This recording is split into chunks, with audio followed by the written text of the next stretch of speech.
And we are live. Welcome to the AFCON 2021 preview.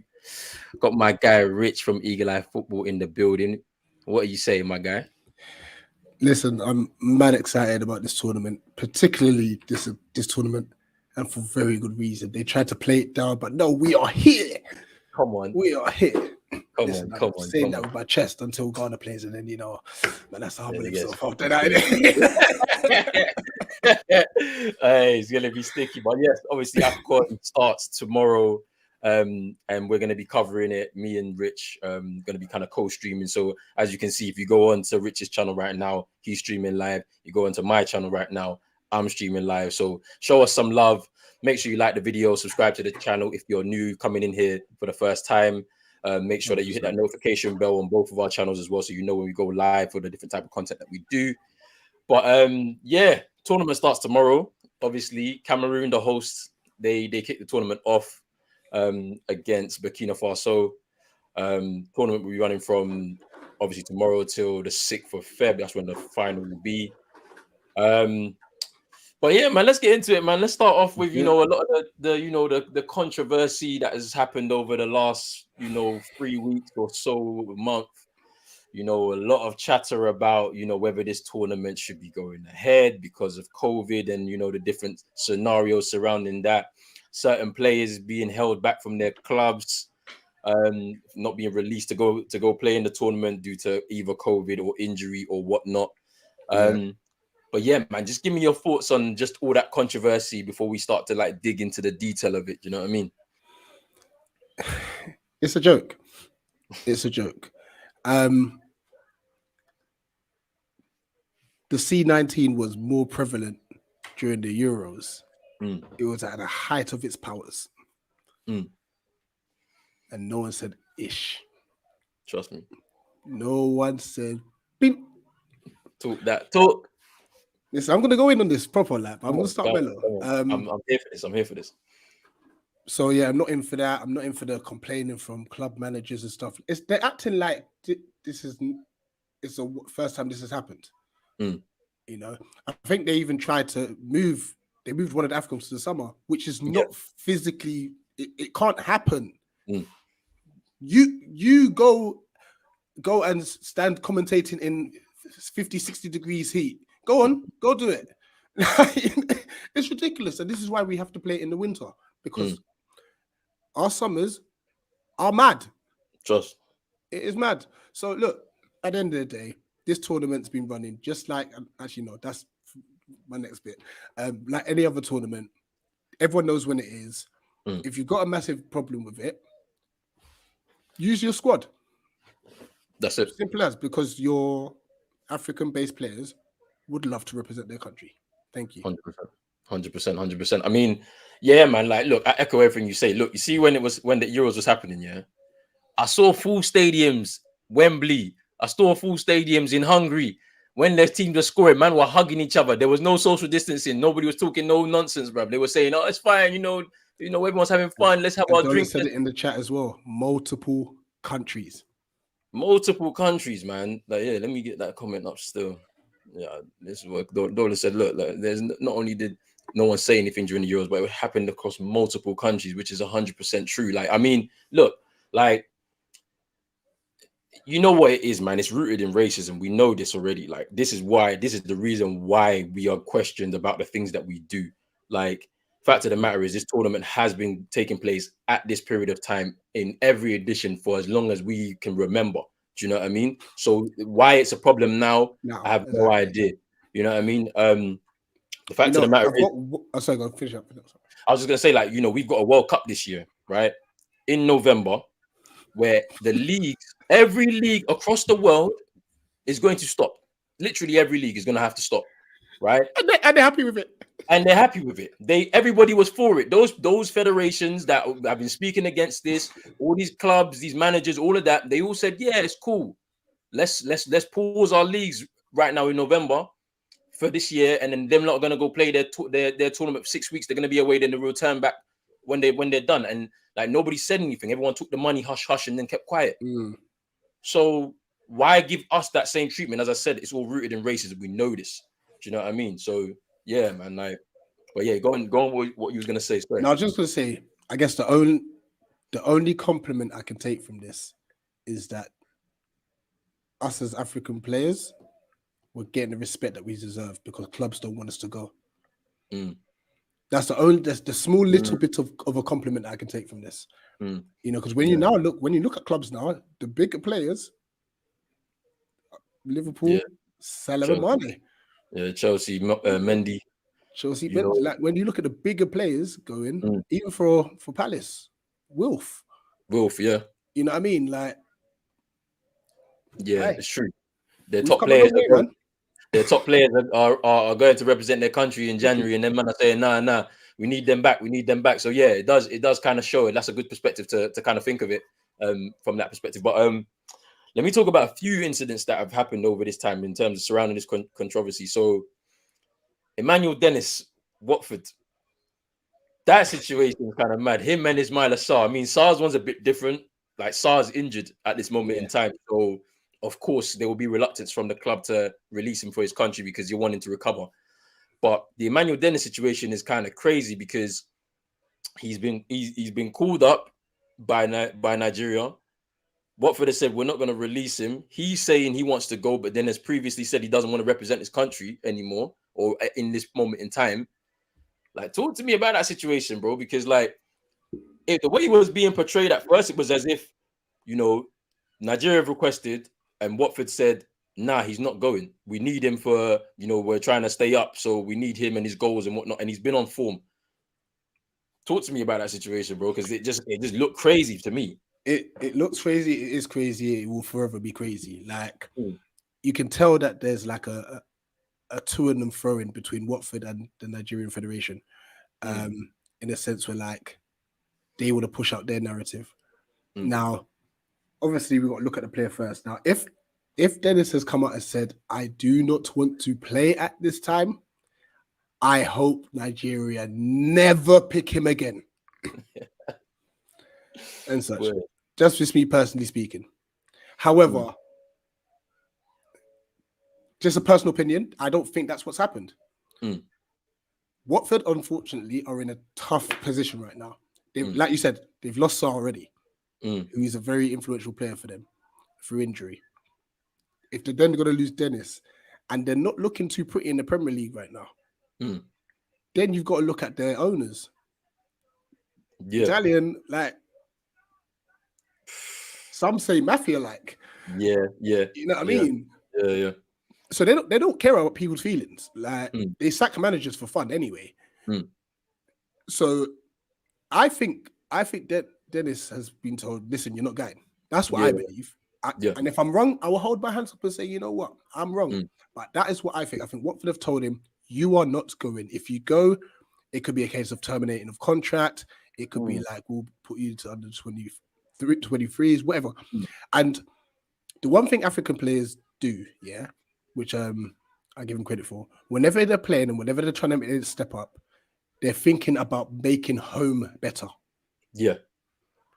So imagine if you get the call up, Watford say you're not going. If you go, we'll terminate your contract. Let's just say, hypothetically speaking, does 50 grand, and he loses that contract. Then what? Yeah. You know what I mean? So I guess they got to look at it. Then for Dennis, he's got to look at it bigger than his own personal aspirations. You know what I mean? And stuff. Because it's weird because, as you're saying, like, whilst this was to and fro, one was saying that he's injured, the other one was saying he's not. It was just like... It was mad because basically what was happening was, like, the Nigerian Federation, they were saying, we'll send our doctors to assess him ourselves to make sure he's fit for the finals so that he can say, so we can clear him. And so it's like, it was a back and forth where one side is saying, we don't believe what you're saying. The other side is saying, you're not respecting our interests here. Do you know what I mean? So, yeah, that was a kind of crazy situation. Now, I'm going to move on to another Nigerian player, Victor Osimhen, the Napoli striker. Yeah. So, I was watching a game where he actually got injured, where he fractured his eye socket. In a challenge, right? And at that point, they said he was out of the tournament completely. He wasn't going to go to AFCON anyway at that point because he had the surgery and whatnot. They ruled him out. Then, surprisingly, I want to say 6 weeks ago, he was back in training, running on grass in Italy. And he was basically declaring himself fit. He was like, I'm not missing this tournament. Like, he's in the form of his life right now. You know, it's an opportunity for him to make a stamp in his first like major tournament for his country. And he declared himself fit. And then only last week, we've heard that he's contracted COVID. And obviously you have to isolate. So basically ruled out of the tournament again. So like these mad conspiracies. So yeah, and the thing about it is that there was people were saying that there was receipts that like he's recovered. He's gone through isolation period. He's recovered. He did his test. He's negative, so he should be allowed to go. Now because it's 7 days, right? Yeah, 7 days. As far as I don't know what the rules are in Italy, but like as far as I'm concerned, if he can produce a negative test after contracting it, he should be cleared to just go about his life freely. Yeah. So it's looking as if he's gonna be I don't even know at this point in time what the status is. I don't know if he's actually going or if he's ruled out of the tournament again. Like, it's actually mad to me. But what's your thoughts on this? Because like he declared himself fit and he was ready to go. Apparently he's produced a negative test now, so he should be cleared as far as I know, but I don't know. If anybody in the chat can let me know. Once again, it's this whole club versus country power struggle, you know. And like I said, the small little bit of I take from it is the fact that if he wasn't on the form that he was in, I don't think Napoli would have cared that he's going. You know what I mean? But at the end of the day, he's been vocal, he's declared himself fit, he's ready to go, he's been held back. It's that simple. Like, they've tried to throw the Rona out there, you know, like thinking that would hold man back. You know what? I will rate him so highly, once he said, listen, I've done my isolation period, I'm gone. yeah, trust. Like, if he just said, you know what, I'm out of here, I'm getting on my own like private jet, whatever it is, and to just get to Cameroon so I can play with my country, I'd rate that highly, bro. Like, that is it, man. But let's move on to a couple of like more positive like sides to this whole controversy. Like, so Patrick Vieira came out, your manager at your team that you support, came out and spoke up and in defense of the tournament, you know, because obviously he's Senegalese, born in Senegal. He came out in defense and you know, said that why wouldn't players want to go and represent their country, no matter what time the period the tournament is in. You know, it's an honor for people from these countries, these Africans, to go out there, you know, regardless of where they play, to go and represent their countries in this major tournament. Like, what was your you know, your initial thoughts and feelings when he came out and spoke up in defense of these players that were kind of being held back? Mad proud of him. Mad proud of him, because you know what, like, and to me, I'm not saying that he's the only manager that's done that. Like, there's probably loads that have, but it hasn't been blown up in a sense. But it's his first year in the league. They already tipped him to be relegated, or be the club to be relegated. They tipped him to be the first manager sacked. So he's already fighting a battle with the media perception, I'll say. Yeah. For him to stand his ground, sorry. And obviously, you know what? The likes of Coyote, Jordan Ayew, Wilf, they're going to respect him even further for this. Jeffrey Schlupp, if he was obviously picked, you know what I mean? You got Emery Eze, I don't know where he's going to turn his allegiance to, same with Michael Elise. But it's just a respect factor. They're going to look at him and say, you know what? You represent us. You know what I mean? You're a voice for us. And the way he said it was so calm, collected. He said, why is there a problem that they're going to represent the nation? Why? Yeah. Yet you got Mr. Fist Pump. Klopp. Like, they're crying about it. Like, you know, when you remember that controversy when everybody was trying to defend him, saying he was being sarcastic when he was talking about, oh, you know, there's a little tournament, you know, happening in January. I'm just like, he wasn't being sarcastic there. He knew what he was doing. So rude. Yeah, like and people were trying to defend it. I was like, how are you defending that? Because they wouldn't do that if it was somebody. They wouldn't do that if it was the Euros. They wouldn't do it if it was Copa America. So why is it like, oh, we should give him a pass because it's Africa? Like, what? And you know what irked me the most about the Klopp situation? is because he went out and sent his kids to go and play in the FA Cup so that he could go and play in the World Club Championship in January. Don't talk to me about this. Nah, I was fuming. You're trying to literally, what's the term for it? Like, just play down. And this is better what I was looking for. Look at my t-shirt. Trying to belittle the tournament. Lovely, I'll take that. Belittle the tournament. And mainly, once again, it's because his bigger players aren't going to be in his side. You are Liverpool Football Club. You have Divock Origi on your bench anyway. Milamino. You've got players. You've got a squad. Little old Palace. If we were to complain, cool, because our squad depth ain't like that. Yeah. We've lost 3 players. It could have been more. You're Liverpool Football Club and you're complaining because of your squad depth. No, play your squad, play your youth, and don't come at our tournament. Man are forgetting that it's January, fam. You can go and get yourself a player right now. The transfer window's open. If you're that shook here of like losing some of your top players, you got Adama Traore at Wolves who's begging to get a bigger move. You can have him there as a squad depth. You can use him.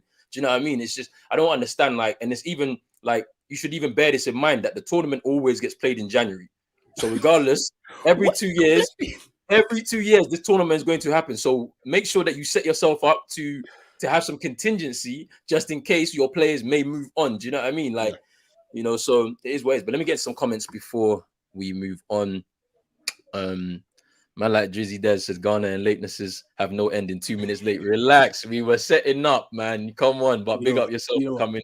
Just for you, Drizzy, it was on me. I went and changed my top. All right, come on. You know what I mean? I'll take responsibility. You know I mean? He says Senegal is coming home quick. Yeah, that's a big shout. You know, certain men have been saying this. I've been seeing it. Hope Watford go back to the championship. Big up now in the building. He says big up Rich. Yeah, we've already gone through this one.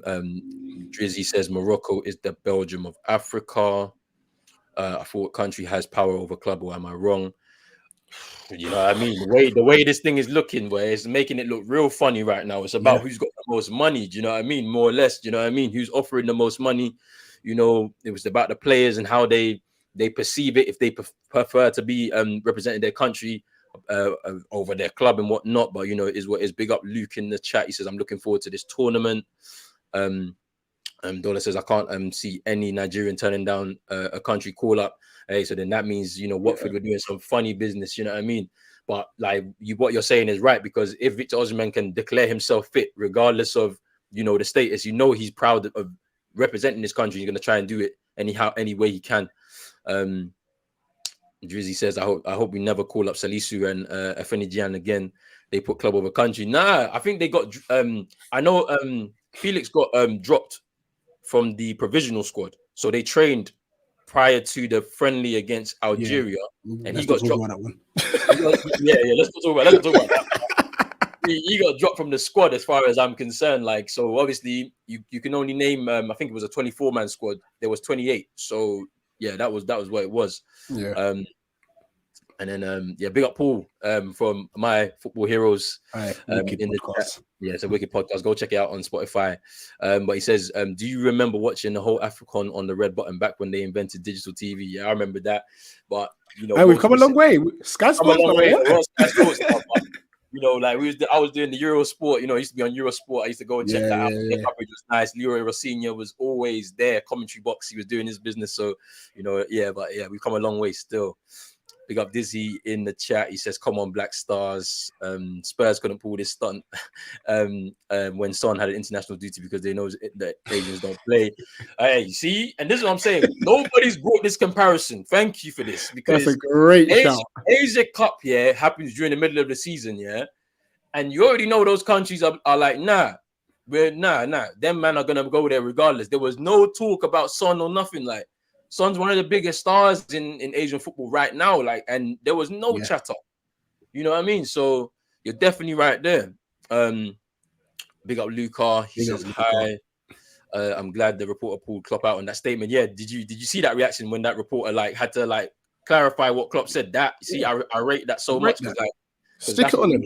Yeah, that's what you need to do, man. And then big up Santi in the chat. Big up my bros. I hope you're good, my guy. And just lastly on the whole club aspect, it's for me the thing that ticks me off the most is the ignorance. Like you said, we've come so far. If you want a history into the AFCON, let's just say it wasn't even grass. Let's say we were playing on hay. Hay on top of concrete. That's where we were. I know we've got a long way to go. And I think also it'll be nice if the leagues in our home countries as well start to get some exposure stuff. I'm sure that will come. But we've gone from that to now we're getting like multi-purpose stadiums out there. We've come a long way, and now Sky Sports are covering us. Yeah. This is a big deal for the whole of Africa. It's huge. The Euros, the World Cup, and all that. Like most of the Euros, and even the Copa, like they probably get so much money pumped into them anyway. You know, this is our time to shine. This is what, like, for example, the South African World Cup. They tried to play it down like it was a terrible tournament. It really wasn't. Like it's probably one of the most entertaining ones in like God knows how many years. I mean, I guess the vuvuzelas were frustrating. Yes, okay, cool. Say that. But for South Africa is amazing. You know what I mean? And I'm hoping it can come back to the motherland at some point. You know, they just need to respect us more, man. Because I feel they see us as just any guys. Yeah, for sure. Big up Reese in the building. Says big up everyone. Real talk. Yep. Big up Chris Moss. Yeah, let's go. Come on. Moss's been waiting for the AFCON. Moss has been waiting for this, man. He's been waiting.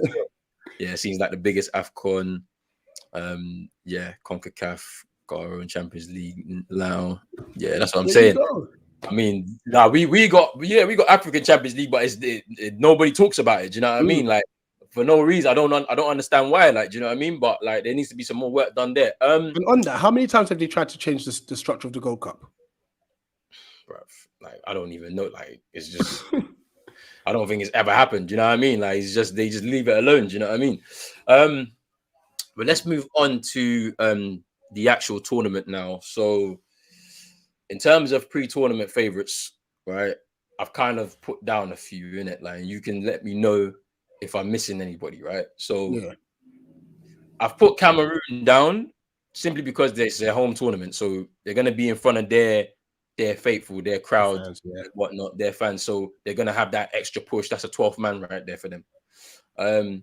Senegal name's been banded about. They got a very strong squad. You know, you've got obviously Mendy in goal. You've got Koulibaly at centre back. Yeah. You know what I mean. You go in midfield. You've got Sarr up front. You got Mane. Like you just got an abundance of talent right there. You know what I'm saying? So, you know, they're up there. I put Ghana in there, you know, just even though I know that we're underdogs in this tournament, simply because, you know, we've got the history in terms of, you know, we've won it 4 times. And, you know, in the last, let's say, 8 editions, we've been in and around, you know, semi-finalists, bronze medalists, come 4th, runners up. We've been there except for touching the trophy. So we've got the experience. There's still maybe a little bit of experience. I know the coach has got experience. He's come back. But yeah, I put them down there. But us being underdogs may leave us under the radar and we could sneak into I'm happy for that. As much as I'm nervous for our prospects, I'm happy that we are, because when you look back at the World Cup where we did so well, like we had back-to-back World Cups where we won World Cup, we did all right. We're like, oh, right, okay, we're going somewhere. The next one we will brilliant, obviously, really and we're going to get to discussion. Yeah. But then the politics kicked in. And that is the massive downfall, and I'm sure it's across every African nation. The politics needs to stop because it's holding us back. Well, the expose was a bit mad, bro. When I saw it, it was mad. Some of the stuff I was seeing, but it's looking as if we're getting back to building a squad that's worthy of competing again, though. Yeah. You know, that's the thing. Yeah, we got like 4 or 5 younger players. People are getting at me saying that I ain't finished. We just had a little segue into the Ghana. No, trust me. There's more teams on the list. There's more teams. Like relax. There's more teams. Like we just had to segue in the Ghana chat real quick. Like relax. Like you know what I'm saying. So yes, Morocco is the next one on the list. Obviously, Morocco are one of the favorites in this tournament, pre-tournament favorites. In from what I can see, you know, that's one of their star men, Hakimi. PSG right back, you know, one of the the premier right backs, right wing backs in the world. Hakim Ziyech didn't make the squad. Make of that what you will. Interesting for me. Egypt have a very large history in African nations. This team is not as good as like previous teams that we may know, because obviously, like before Salah, there was Mohamed Zidane, there was Abu Trika, there was some ballers in Egypt, man, and they really, hey, there was some ballers. So like before Salah, there was that just they didn't make it to the world stage, they didn't make it in Europe, but in Africa they were kings. You know what I'm saying? So Egypt, you can't rule them out with Mo Salah there. Obviously Nigeria, they also have a rich history throughout the tournament. So yes, he said it, right? I've said it now. Nigeria are one of the pre-tournament favorites, regardless of what's going on with your squad. Obviously, we know your coach left, and you got another new coach in place who's kind of not coaching. It's a kind of weird situation over there, but it is what it is. Algeria, the defending champions, we cannot forget them. And they have an amazing squad. If you look at the players in their squad, including certain players that haven't played in the tournament, haven't played for their country in this tournament before, like Said Ben Rama, West Ham. This will be his first tournament. You've got Riyad Mahrez, obviously captain. You've got a number of players, man. You've got Brahimi. There's a number of players there, man. Trust me. So yeah, Ivory Coast, another strong squad there as well. Obviously, Rich's guy Wolf. You've got who else you got? You got Sebastian Haller up front as well for them. They got a good squad as well, man. That's actually the one area that they've been lacking is a striker. Yeah, a striker. Since Drogba, they didn't really had anybody, and now they've got someone who he's declared and said, you know what? Yeah, I'm going for my African nation. And then I've put down Mali as another one to watch. Because they've got a pretty strong squad as well themselves. But yeah, what are your thoughts on these on these pre-tournament favorites? Who do you think who's your pick out of those, to be fair? Like, or is there somebody else like that you may pick out of that? Not so much somebody else as a pre-tournament favorite, but I guess this is gonna go more into like dark horse sort of thing, but like Tunisia. Like, and they're one of the ones that they kind of go under the radar, but they do a decent job tournament by tournament. I don't know how Gabon's situation is going to be, because apparently a Boomerang's got COVID. So yeah, but he's gonna I think he'll play. I don't think he's out of the tournament though. Yeah, I think he'll just be in isolation and then he'll come out and such. Tariq badly wanted us to say. Man said Nicholas Pepe. I know you wanted to say. I know. Pepe, but yeah. I thought you might only want him at your club, so I don't know what's going on, bro. Yeah. Oh man. Yeah. So if I'm gonna go for who I think might win it.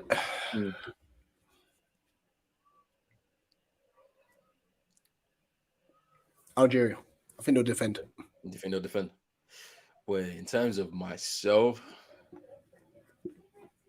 I have a sneaky feeling it's Côte d'Ivoire again. I think they win it after they won it. When did they win it? It was against us. I think it's 15. Oh, what's that? Penalties. The penalties, yeah. That we were 3-1 up on pens, and we lost the game. We were 3-1 up. We battered them in that game. I can't believe it, but yeah. I think Côte d'Ivoire could come through with this. A little bit under the radar, then come through. But all right, let me put up the groups so we can go through each group by group so that we can, go through that. Let me go into here and share this up right now. Let me just pull it up on my side so that everybody gets. Okay, here we are. So Group A. So we're going to kind of go through who we think are going to be the group winners, then the runners-up, and then potentially a third-placed team, because 4 of those teams from each of these groups who are third-place best teams will be able to go through to the next round. So what's your thoughts on Group A here? Who do you think is going to win this group? Yeah. I'm going for a Cameroon win. But this is where I'm stuck.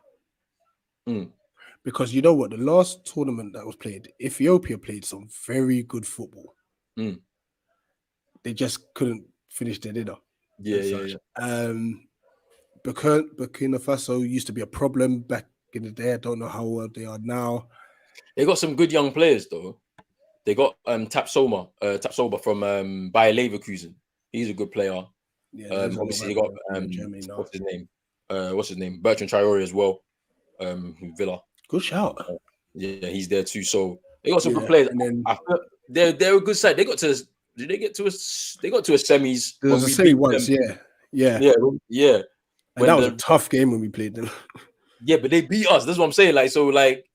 Because obviously the refs were trying to fix it because they wanted it to be a Ghana-Nigeria final. Yeah.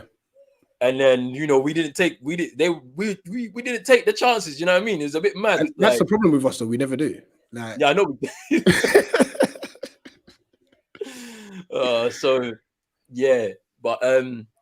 It's looking like they're gonna go 1 and 2. Yeah, good. Yeah, Cameroon, Burkina Faso 1 and 2 then. And then I don't see a third place best team out of this. I'm looking at the other groups. Because I don't. Out of them, I can't see one. If I'm just being totally honest. Yeah. Do you know what I mean? Because when you look at that group, I'm like, where are they going to get their points? You know what I mean? It's like you're going to need at least a win. If not, do you know what I mean? Because you need 4 points somehow. So I just don't see how they're going to do it. So moving on to Group B, this is a nice little group here. Guinea, Malawi, Senegal, and Zimbabwe. Rich, before we talk about this group, do you remember when Zimbabwe beat us in 2005? When we got knocked out of that tournament, fam? So this is the tournament before the World Cup, right? So it's 2006, sorry, not 2005, 2006, January. The tournament where we was wearing the black kit. Yeah. We've lost to some really bummy team. Remember when Zambia did us? But the thing about it is, Rich, I think in our group at the time, I think we played Senegal at the time. This is just after they left their heyday, when 2002, that World Cup and all of that. With the Kamara and that, yeah. It was just after that point, and obviously Ghana were still we hadn't gotten onto the world stage. We were in the middle of the qualifying process. We were a few games away from qualifying for the 2006 World Cup, right? But we went into that tournament and we beat them in the first game, and somehow we lost the other two to go out of the tournament. And Zimbabwe was the final game. And before the tournament, before the game, I was just like, hey, Ghana gonna go through, this is Zimbabwe. We got these, man, and they pammed us. Yeah. I was finished, I couldn't go to school the next day. Because I already knew what was gonna happen, bro. They was like, what? Nah, it's mad. So yeah, Zimbabwe in this is gonna be a bit dangerous in this. But what do you think about this Group B? Senegal top it. See, I don't know much about Guinea. I'll go Zimbabwe will finish second. Oh yeah. Yeah. They've lost Makamba, Marvelous Makamba from Villa. Yeah, he's injured, so this was his opportunity to play in this tournament. Zimbabwe gave us a bit of a scare in the World Cup qualifying as well. Yeah. So they made it very tough for us towards the end of it. So yeah. So you're saying Zimbabwe? I think I might give it to Guinea though to come second in this group, and a third place will go Zimbabwe. I think they'll get a third place in this because they'll probably beat Malawi because that's the game that you look at and you say that's an opportunity for them to pick up their first win, and then they'll try and get a draw against one of the other two. So I'll say Senegal top, Guinea comes second, and Zimbabwe third. Let me get into some comments here because I'm missing out on comments before we move on to Group C. But you have a think about who you think in Group C is gonna top that. Top that you already know because that's a tough one. All right, there we don't know if we're gonna top that. Big up. Drizzy says Ghana's a dark horse. Reese saying Senegal will win the tournament. Big up Tariq in the building. He says Rolling and Rich, come on, Black Stars. Gabon pants because of Oba. We got Chris. You're saying you're going for Ghana. If Nigeria didn't have issues, they'll be my favorite. Yeah, you know, they're having a lot of issues right now. Chris is saying it's tough to decide between Cote d'Ivoire, Senegal, and Algeria, but either one of those would be good shouts. Senegal always bring their all-star squad only to choke in the previous editions, which is true. Like this happens. This happens a lot though. Like I don't know about you, Rich, but I've seen some teams come there with the big reputation, go out in the group stage. So it's one of those. If it's any tournament, it's AFCON. Yeah, it happens. If any tournament, I mean, Nigeria, Ghana, whoever. Somebody's. All I'm gonna say is there will be a shock. Yeah, don't be surprised if one of the big teams go home, like because it happens. Like you already know how it goes. Big team goes to the tournament. They don't gel quick enough. Like, you know, you've had some time away from your teammates. You come in and it just doesn't work and you go out. So, you know, if you don't win that first game, losing that first game is a tough one. To get 2 games back, you need to win those to try and stay in. So, yeah, it's always mad. Tariq's going Senegal.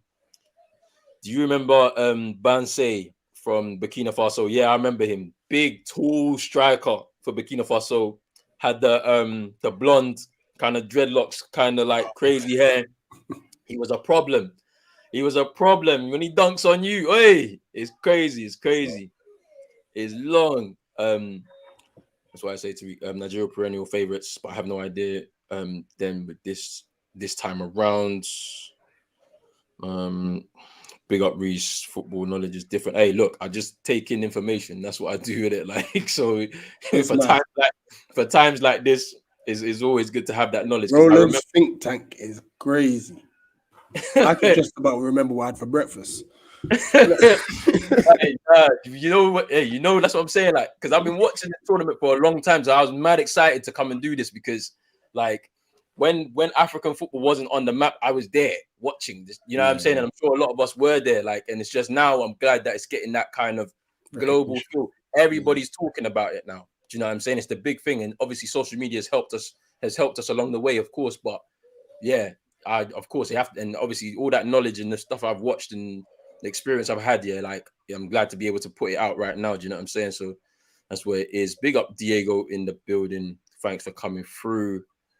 Burkina good, but Cameroon is easy and sneaky under the radar. Probably Ethiopia as well. And yeah, you know about this, the black jersey curse. I'm telling you, I got the shirt in my closet right now, fam. That shirt cursed. We never won out in the tournament. We never won no games in that shirt, like literally, like no games at all. It's either you have to wear the white or you have to wear the red. There was no black shirt, like it's so funny. But yeah, let's talk about Ghana, man. Group C, big one, because we faced Morocco first game, and that's the issue. Because the other two games we can manage, I think. Yeah, but managing them from coming from behind is hard. Like with AFCON, the first game is the most important. You have to win that first game. You know, because it at least gives you a little window of error. You come out losing your first game, you are scrambling. Trust. And it doesn't help that we've got Morocco first. That's what I'm saying. It's like, boy. I do see us going through. Yeah. I don't see us topping the group though. That's the thing. It's really up to that first game, as you said. Like, if we win that first game, it sets us up to win the group. Yeah, it sets us up to win the group because we've taken the 3 points off of Morocco. They'll probably win their next 2 games, which is against the other 2 teams, and our next 2 games are against the other 2 teams. So, like, we can have an opportunity at getting maximum points. They can get 6 and we both go through, or vice versa, or we both draw in that first game, and then we set ourselves up as a little battle in terms of goal difference and whatnot, goals scored, whatever it may be. So yes, we're gonna be 1 and 2.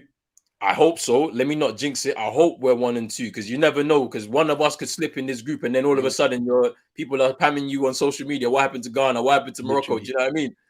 This is one of 2 groups that have banana skins in it. The other group's Group D. There's a banana skin in that, you know. Yes, big one as well. So yeah, I'm saying 1 and 2. If we're putting on the Black Stars hat, is Ghana. We topped the group. Morocco second. In terms of a third place, I don't see one in this group. I don't think that, despite the fact that Gabon have got Mario Lamina in midfield. I don't know where he plays now. He did play at Fulham and Southampton before that, I believe. And then Comoros, this is their first tournament. They've never qualified for AFCON before, so it's going to be a new experience for them. They've got a very they're going to be well up for it though. But they got a pragmatic coach. They're not really going to come there. They're going to make it difficult for their opponent, basically, isn't it? So in each of the games, they'll have a bit more freedom in the game against Gabon because they'll feel like they could probably get some points. That's something they could get, yeah. So I see them. Let's hit with our chest. Ghana 1, Morocco 2. All right, cool. Yeah, we win in the game. Only chance. Winning the game. So if we win the game, then we set ourselves up nicely to we'll take it 1-0. Andre Ayew. Let's do this. We'll do this. Let's see. That game's gonna be. One second. I just wanted to pull this up, and it's nice to hear like comments like this. So I'm a Scotsman, and unlike most of my moronic EPO cousins, I loved African Cup of Nations. The Faso was my favorite one when they made the final. That was you know what? It's things like this that we appreciate, man. Even though obviously you're from Scotland, it's nice to hear. Nice to hear that you appreciate the African Cup of Nations. Yeah. If you're still listening, anything specific about the African Cup of Nations that you like? Trust me. Because for me personally, I think the supporters are lit. I was gonna say that. The atmosphere at the stadium is wicked. When you see, you'll see. I mean, Ghana, for specifically, when we speak from that perspective, the government pay for people to go out there, like our official supporters team go out to the tournament, wherever they are, they will pay to fly out a group of people to go out there and support the team. You see them full body painted.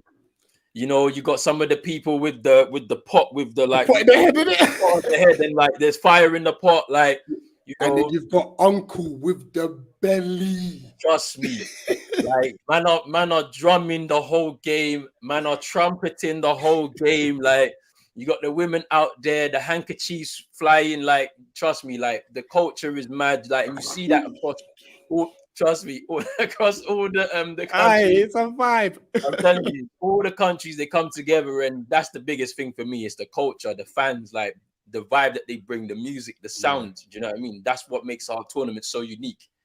So, Ghana to top that group C. But let's go Group D. Another potential banana skin, as you mentioned.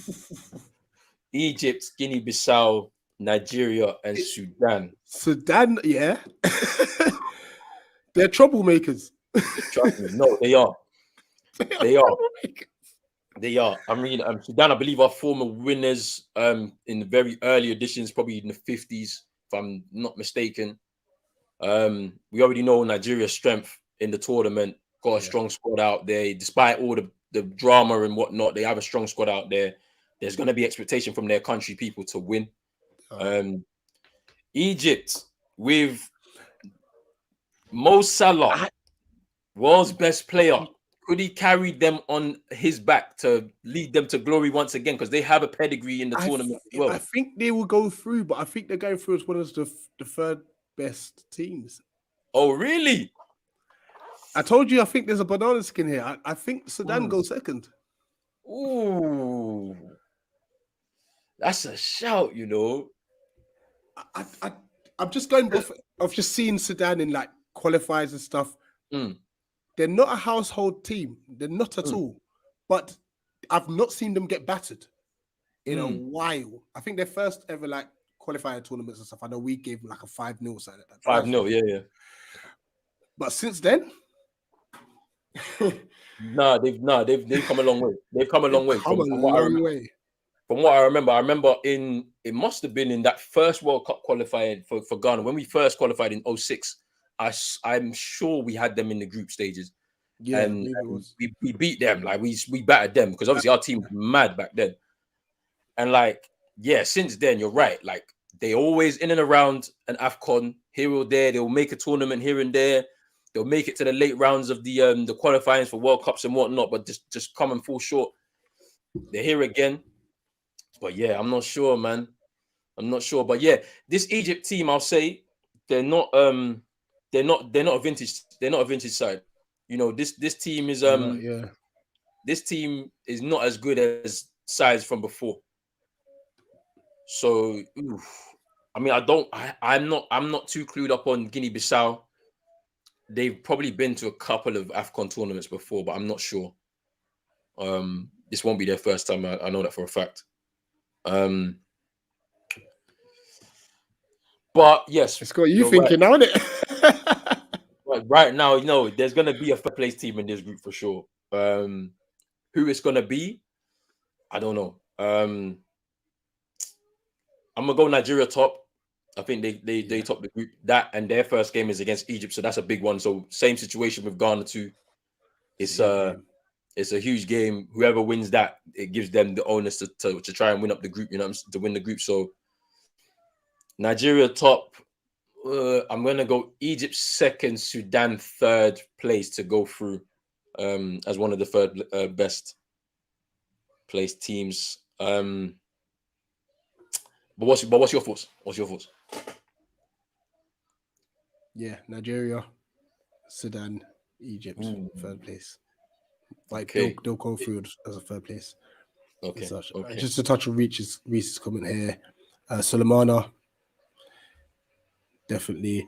I'm hoping Baba Rahman has a decent tournament. Yeah, me too. Because with him, he's had a tough time since he made his move to Chelsea. Yeah. You already know how the Chelsea system works. You go out on like several amount of loans. And yeah, he's really struggled in terms of game time, injuries as well.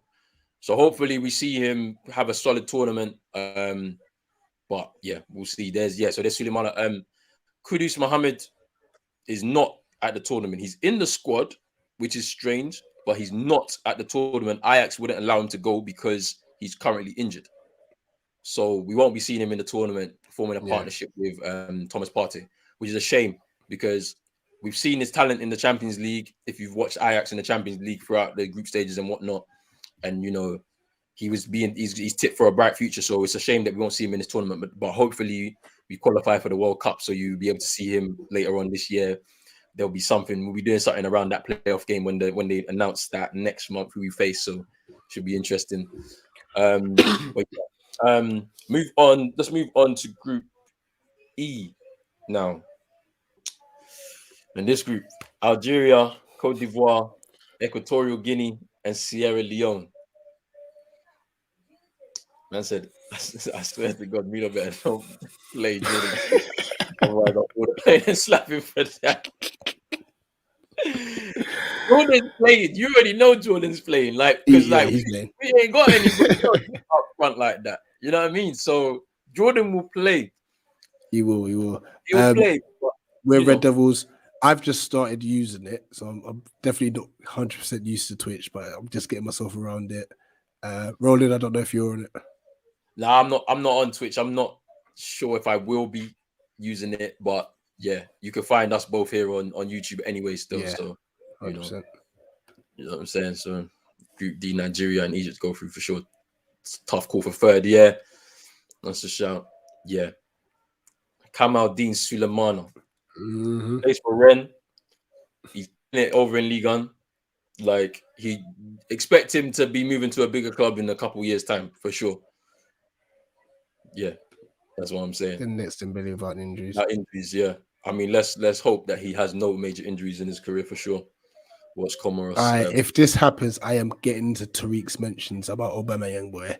Hey, no, if it happens, I think, I'm streaming that game anyway. So if it happens, because I think it's the last game on the day, to be fair. So yeah, you can find the new stars. Elish Moriba, he plays for Mali. He's at RB Leipzig. He was from the Masia at Barcelona. They had to let him go because of financial troubles. He moved to RB Leipzig. That's somebody that you can watch out for. He's 18 years old, I believe, or 19. So watch out for him. He's going to be really good. He's going to have a central role for Mali this tournament. But what do you think about Group E, man? So it's another group potential banana skin. I don't know who's topping this. This is the thing I'm struggling with. Because Algeria defending champs, strong squad, but you never know. So the thing is, I've said that Algeria will win the tournament, but it doesn't necessarily mean they win their group beforehand. You know what I mean?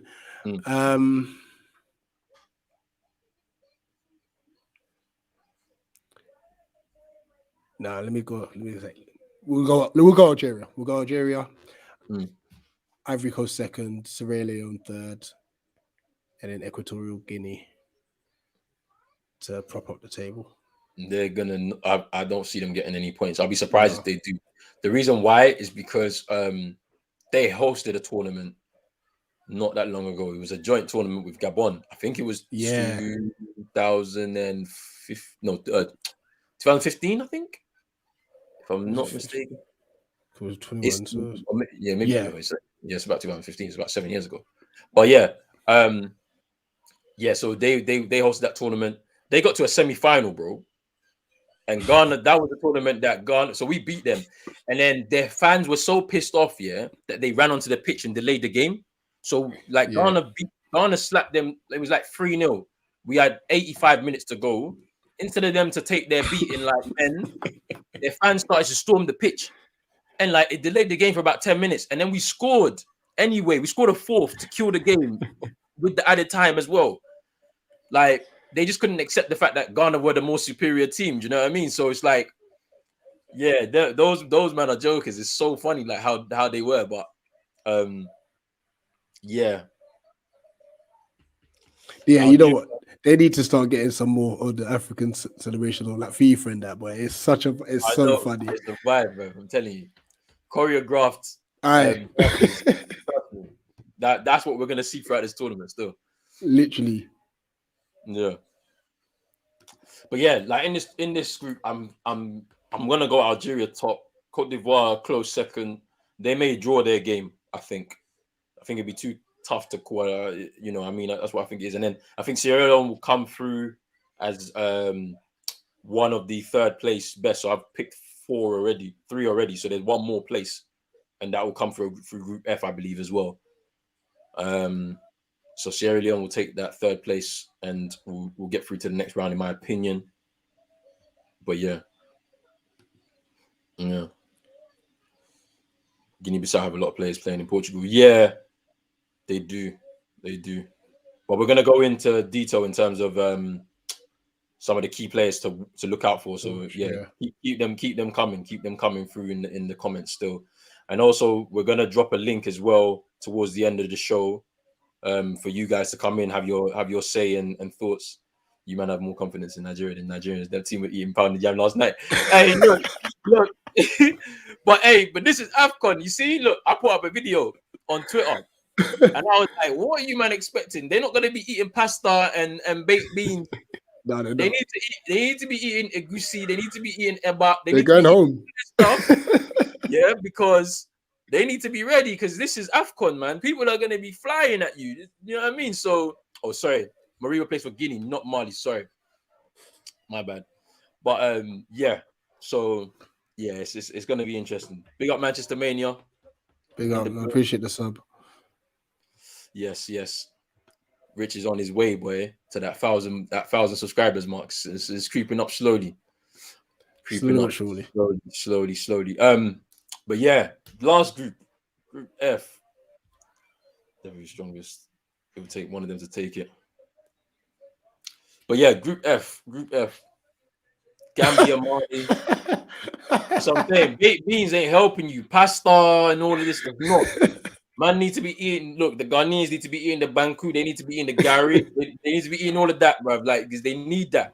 Like the goosey, the eba, all of that. It has to be taken in, because you can't be eating none of this stuff when there's 6'5" guys running at you. You know what I'm saying? Like, proper yam food, you know. Like. You know what I'm saying? Like, man are running at you at corners, and they got the run on you. You're finished, bro. So you need to be ready. But Group F. Gambia, Mali, Mauritania, and Tunisia. This group is an interesting group. It could be. There's 3 teams in there that could all go through, but I just don't know. Yeah, I don't know the order of this. I don't know who's going to come through top, second, third. I know who's coming last. unfortunately. Yeah. Do you know what I mean? I know it's coming up, but you never know. There could be a shock here as well. Yeah. I don't know the order of this at all.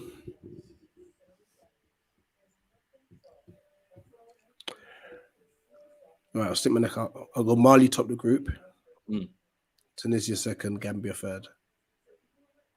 And then Mauritiano. Yeah, I'm not going to disagree with that. But yeah, that's the groups. And we'll see how it... Big up, Niall. Need a good fish and chips and mushy. But yeah, that's the groups for everybody. Okay. Before we go into the players though, like the ones to watch, dark horse. Who's your dark horse? Had a Ghanaian Wait, whoa. Put that back up, man. Man said he had a Ghanaian girlfriend way back. He loved the food, yams and plantains. Come on, man. You already know how it goes, man. Big up Chris, man. Big up Chris. I know you got treated well. Trust me, you got treated fed well. You got treated well, man. Yeah, Mali top of that group. Yeah, for and sure. lastly, Wolf whipping in crosses for Allow and that. Yeah. All right. Let's move on. Dark horses. Who's the one? So you mentioned Tunisia. Drizzy mentioned Ghana would be because I'm changing it to us because you made a very good point at the fact that there's not been a lot of noise about us. I think this is the one tournament where even we're like yeah, that's the thing.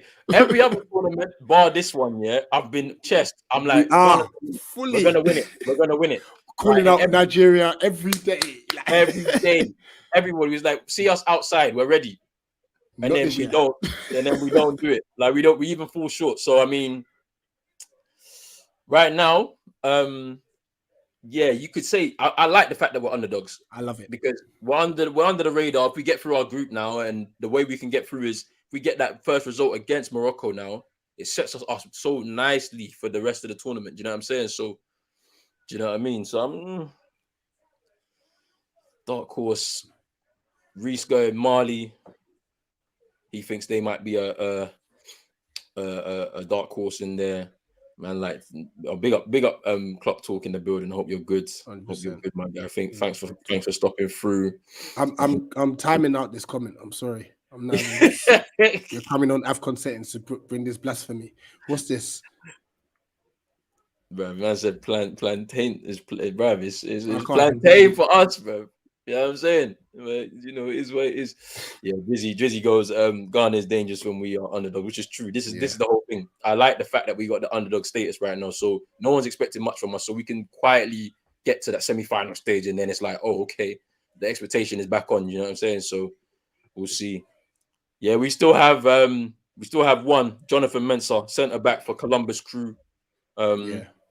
You know, he's been in the side for quite some time. He's 28, 29 years old now, I believe. So he started with us young, didn't he? Yeah, he started us pretty young. So he's in there. He's one of the Mensahs in there still. So you know, we'll see. Tariq says Guinea as a dark horse, which, you know, you're not going to be wrong there. I think, dark horse. You could say Tunisia, Ghana, Guinea, Mali. There's enough there. You know, one of those teams could come through into a semi-final, and then, you know, you'd be like, yeah, they probably deserve it. But in terms of the surprise package, like, who do you think out of those teams, is a surprise for us this year? Like, who's gonna come through and do something different? Like, what's your thoughts on that? Like, out of the teams that we kind of gone through. I mean, I have a feeling. I think Burkina Faso. I'm saying Sierra Leone, you know, because they're gonna come third in that group. I think Group E with Algeria and Cote d'Ivoire. They're gonna show a good account of themselves. And when we mentioned off stream, like Stephen Coker, former Liverpool Rangers centre half, has switched allegiances. so they could be a surprise there. I've got Kevin Wright at fullback as well, former Chelsea youth products. He's gonna stand out in the tournament. This is his first major tournament as well. He switched allegiances a few years ago, so he's kind of more immersed in that group of players, and the way they play. So yeah, so you said I'm actually gonna go Burkina Faso. You're gonna go Burkina Faso. Yeah, that's a shout. That's a shout. That is a shout, right? Yeah, they could be, because I mean, to be fair, they've had some sort of history. They've messed up somebody's plans somewhere along the lines before, so they could do that again. Cool. Let's move on. Should we do who's gonna flop? Oh yeah, no, you're actually right. Yeah, let's see who's gonna flop. Let's see who's the big name that's gonna get eliminated out of this group stage. Who could potentially go out? You want me to bring up these names again? Or no, I've got a list here anyway. You got a list, yeah? Yeah. Well, I did say earlier that I thought Egypt will finish third in their group, so I'm gonna put them down as. Egypt is a shout. They look like they could go home early.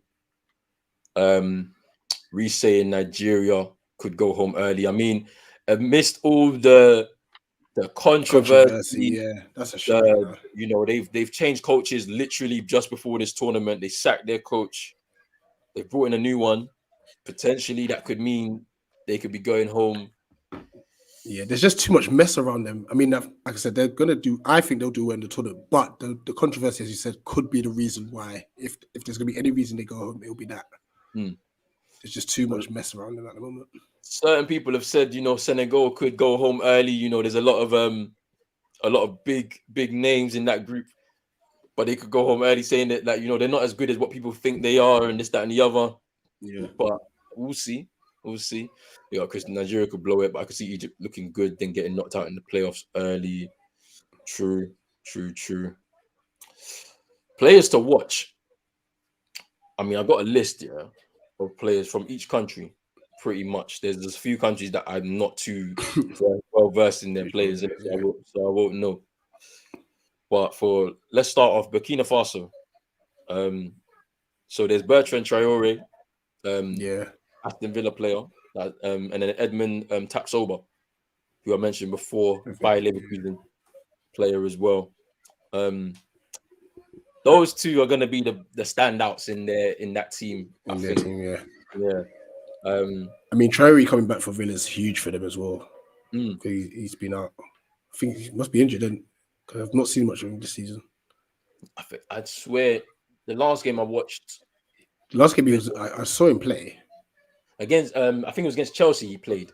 That was on Boxing Day or the 27th. He came on, in that Chelsea game, so he's fit, I believe. So I'm sure he's there. He's back. Yeah, he's there.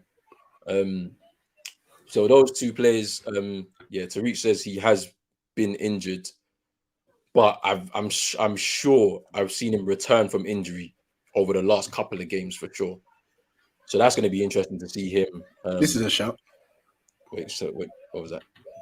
No way, Mane ain't letting Salam go. Hey, that's going to be interesting though. It's going to be interesting because we don't know who's going home first. It could happen. It could happen. One of these big sides will go home. It's absolutely. It's never a given. You know what I mean? It's never a given. Cameroon, home nation. Anguissa. I just hope he stays absolutely fit. I hope Patrick Vieira still has him on his radar, because we were looking at him in the summer. Oh yeah. When he was leaving Fulham, and then he went to Napoli. He went Napoli. But apparently he's not happy there. So, that's interesting there. Yeah. So Anguissa, he's the I believe he's the main man for Cameroon, the one that through midfield is going to be driving him forward. Should be interesting.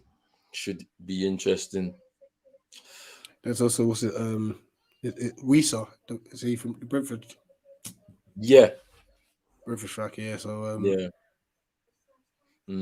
Yeah, they might do what actually. They might do what. I mean, as I said, the home nation generally, if the home nation is a strong nation, they generally get they get further in. Yeah, they get quite far in the tournament. There's been a few duds, like Angola were hosts at one. I think it was 2008. They were hosts.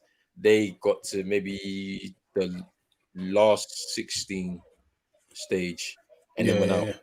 I think Ghana beat them, and I think we knocked them out of the tournament, out their home tournament as well. So we've been doing a few, home tournament, people getting knocked out and stuff. So yeah, so those two players for Cameroon. Ethiopia, Nasir, he's the one to look out for.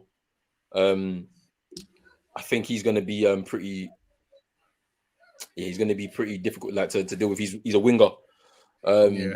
He's someone that I think is going to be the big player for Ethiopia. Obviously, there's not really much big expectation for them. They're going to be there trying to take points, as many points as they need to see what happens. But we'll see what's going on there. Cape Verde, Ryan Mendes is also another player that we can look into. He's a young winger as well. He's someone to look out for. Of course, in the tournament, they're not going to do much. Yeah. But it's somebody to look out for. Now, Guinea, you've got some players. You've got some players on the radar. You got go on, Rich.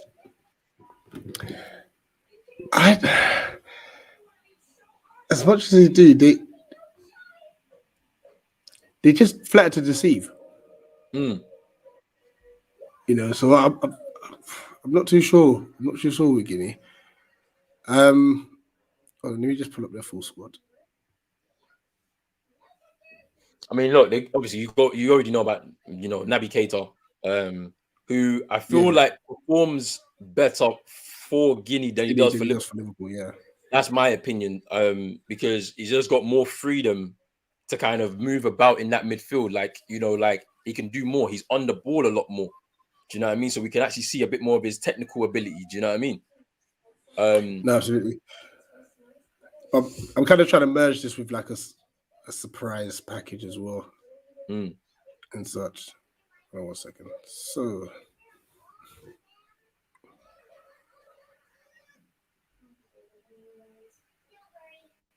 yeah, you can't actually look past Keita. That's my opinion. I feel like he's a man in there. Like for me, but it's one of those. It's one of those. I'm just gonna do one thing. Obviously, Moriba as well. Like as I mentioned before, he's 18 years old. Like he's just about to turn 19. He'll be 19 through this tournament. He's someone that we have to look out for as well. Like this is gonna be RB Leipzig. Yeah, he's the first guy in the tournament that this is his first tournament, so it should be interesting to see how he fares. But moving on, Malawi, Petro, another player, young player, 20 years old, winger. Where does he play trade? I need to just make sure I get this right because I'll be lying if I told you I know who that was. Yeah, I just need to make sure I got the team right. Give me 1 second. Let me do this. Let me just pull up this info real quick.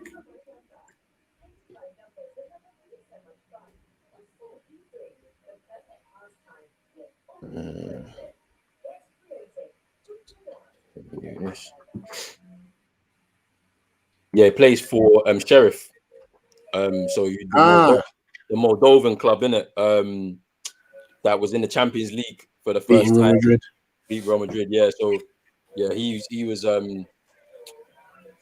yeah, he's the guy in it, basically 20 years old. He represented the country under 20s. And he was 17 when he played for the under 20s. So for him to step into the main team, like at 20 years old, he's playing in the Champions League. but like they've even been his development in the team has not been forced, despite the fact that Right. he's above his years. Yeah, like they've actually like kind of given him minutes here and there in the league. Just eased him in pretty much. Yeah, so he's going to be someone to look out for the Malawi national team. Yeah. Senegal. This is a big squad full of talent. I don't even know who to look at. Like, just too many players here. Like, They're going to be a dangerous outfit. what's your thoughts? Who do you think is the main man in that team? Obviously, you got to look at you got Mane, Koulibaly in defense, Mendy in goal. Idrissa Gueye. You know what? I think Diallo's going to have a very good tournament. You think so? I think so. He doesn't get like, I know at PSG he's kind of in and out the side and stuff like that. But when I've seen him play against the bigger sides, like he's an enforcer in there. Yeah, he is. Like midfield. That game against against Man City, in the Champions League, the one he scored in, the one at the Parc des Princes, like he was all over the place. All over the place and stuff. And so he's kind of like obviously the SARS and the Mane's kind of get all the credit and stuff like that. But yeah, I'm going to say Diallo. What about Mendy? Is this a tournament that he kind of finally just clears the doubters? Yeah, because he's one of the best keepers in the world. If we're talking about just shot stopping. Listen, regardless of how well he plays, they're going to find something. They're going to find something. You know, yeah, he's one of the best keepers in the world. Period. Boy, I mean, like, yeah, even like Keita Balde, I think he plays for Lazio, if I'm not mistaken. I don't know if he's still he's been linked to clubs like every season. He's still there. If I'm not too sure if he's still there. Let me just double check. Cagliari. That's it. Cagliari, yeah. He's someone that when he plays for the national team, he looks better than when he plays just regular club football. Yeah. So yeah, that's interesting. Obviously, Koulibaly is still doing big things. Obviously, he hasn't moved anywhere from Napoli. Obviously, he was priced out of the move by their president, but at the time. But he still, put his head down and still being able to perform at such a high rate. Yeah. So, what about your guy, Kouate? What's he going to be saying? I just hope he comes back fit. Just don't get injured. You notice how I didn't mention him. I'm just trying to hope he don't play. Oh, mate, that's funny. Let's move on. I'm not too clued up on Comoros at all. This is their first tournament, so I don't know any of their players. So everybody in the chat, you're gonna have to check them out in the groups again. In the groups games with Ghana and Gabon and Morocco. So in our group, you have to check them out because I've never seen them. This will be the first time I'm actually watching them. It's actually a big achievement for their country to even get to the tournament. You know what I'm saying? So yeah, we'll check them out in the tournament. Gabon. That's Aubameyang for the Arsenal fans team. Yeah, a boomerang. What's his name? Mario Lamina as well. See, Lamina's a funny one. Like, he's actually technically decent. He just can't keep his head. You know, obviously at Southampton, he had his ups and downs. Did that Fulham had his ups and downs. If he can keep his head, he can really power this Gabon side forward. But yeah, but that's a big but. That is big because the group, the way it is, like, I don't know. Like, I mean, we've played Gabon before, I believe, and we battered them as well. So I'm not scared of them in this. Yeah, I'm not worried about them, to be fair.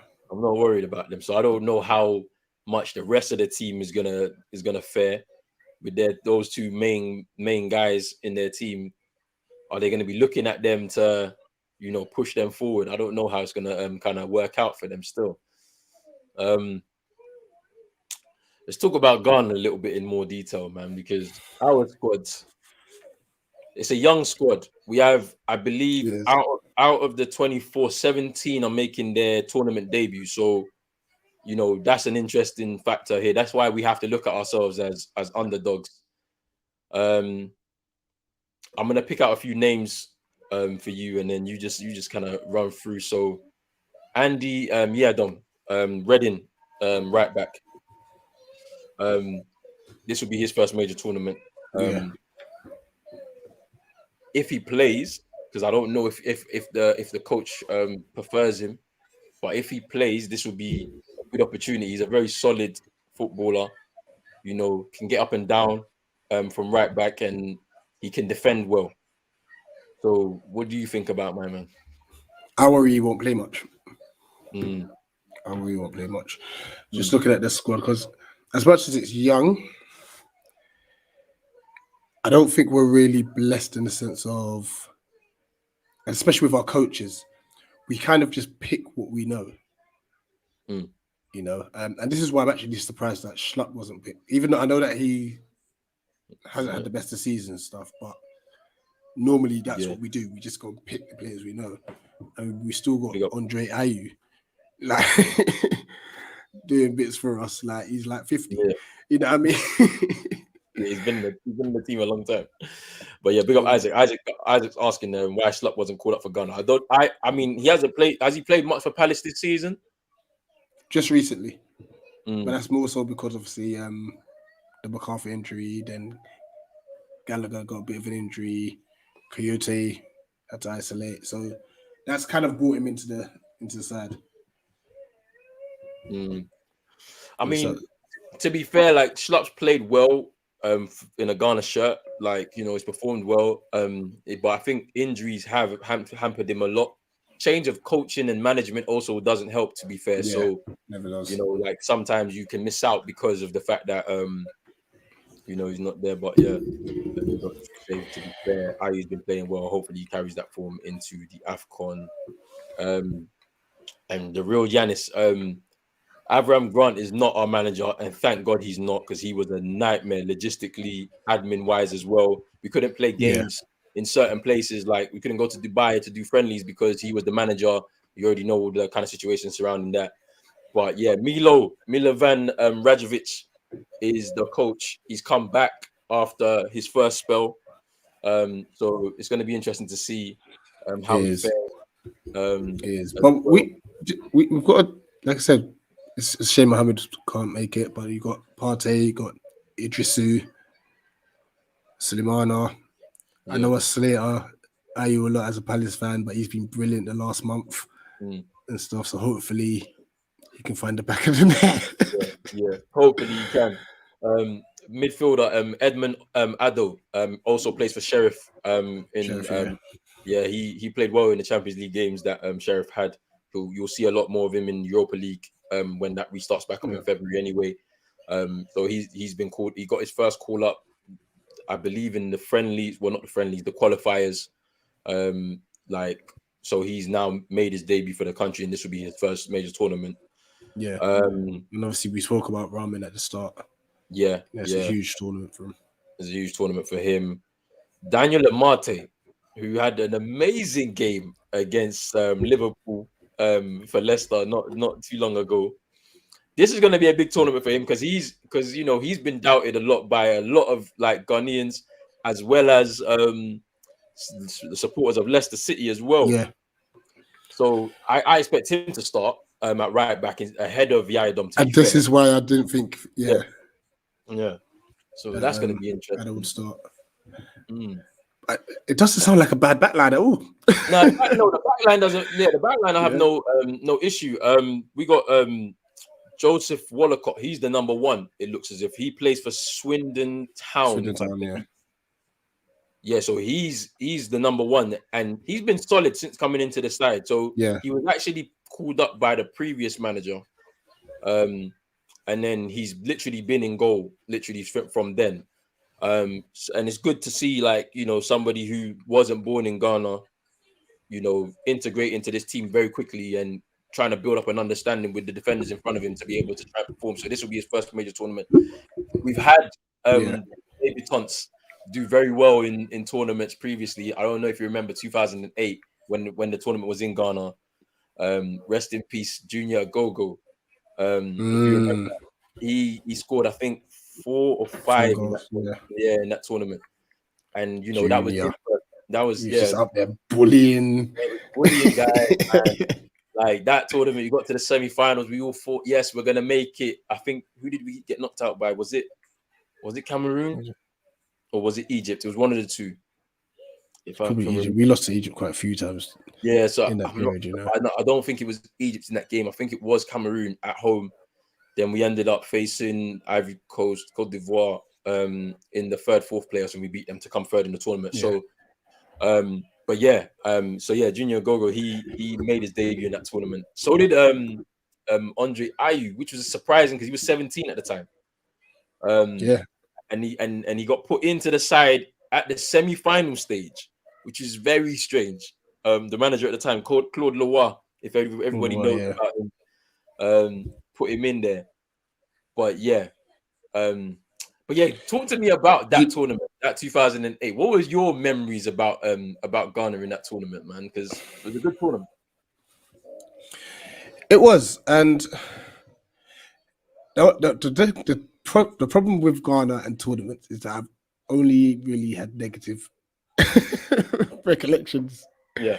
From penalty shootout defeats to losing to teams that we should be beating and such. But obviously it was off the back of the World Cup in 2006 where we had a great experience there. And I came to that tournament full of, I was like, we should win this.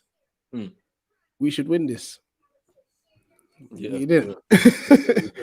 We didn't. And that's what it was. And then once again, lead up to the 2010 World Cup, the politics starts kicking in as well, you know. And this is why I'm happy with our young squad. Just bring it back to today. I know we've obviously still got experience there too, but I'm hoping that these young heads will just focus on football and not the money side to it. One player I do want to shout out is Wakaso. As long as he's not trying to take shots from 70 yards. Yeah, I don't know shots, please. please. I mean, to be fair to him, his shot against South Africa ended up. It did. Yeah, it ended up going in. Like, they're still crying about that result right now, but you know, it is what it is. Let them cry, man. Let them cry. All they needed to do was draw, so leave them. Big up Isaac again. Obviously, one of the major guys. He's the main guy. Sulemana. He's gonna be a problem for every fullback he sees in this tournament. Trust me, he's the guy to look out for Ghana. So if you're watching our games, look out for him. He'll be starting every game. I'm very, very, very sure he's going to be starting every game. And then, you know, usual suspects, Andre Ayew, you know, captain. He's going to be one of our main guys. He's going to drive the country as far as he can. He's going to leave everything on the pitch, you know, for his country. We've seen, and he does. To be fair, he really does. He really works hard for the country, man. He speaks well. He's a leader. We've seen clips of him in the dressing room. Talking to the players. So expect him to have a big tournament. It's probably be one of his last few. Maybe we'll see. As the new generation kind of takes over. Morocco in our group as well. Should be Hakimi, obviously. That's an obvious one. Hakimi's an obvious one right there, man. Let me pull up the rest of their squad so we can continue on. Romain Saiss, Wolves, centre half, full back. Don't you feel he doesn't get as much recognition playing for Wolves? Like, he definitely doesn't. Like, because it's kind Wolves, of really, Because it's Wolves. I don't really see him have a bad game. Not really. No, I don't really. He don't get, like, if he plays at full back, I don't see him getting ripped. When he plays at centre half, he's formed a solid partnership with what's his name, Connor Cody. Connor Cody. Like, so I mean, I don't see why people like don't give him as much props as like, yeah. You know what I'm saying? Like, but I'm just having a look through their squad just to try and get a good feel. Munir El Haddadi is someone I remember seeing his name. I just need to double check where he's at right now. Daddy Seville. Sevilla, yeah, he's highly rated. If I'm not, Barcelona, that's a name. That's what I'm saying. Yeah, he came up through Barcelona's academy, La Masia. The academy, yeah. Yeah, so that's why I remembered his name. He's a forward for them. He's going to be someone to look out for sure. Soufiane Boufal as well from Angers. Yes, Boufal as well. Did he didn't he come to the Premier League? Wasn't he at Southampton? If I'm not, or maybe I've got it mixed up. I'm sure it was Southampton, to be honest. I swear he was at Southampton. He didn't do so well here. Let me just double check. Yes, he was at Southampton. Yeah, he had 4 years at Southampton between 2016 and 2020. He didn't do so well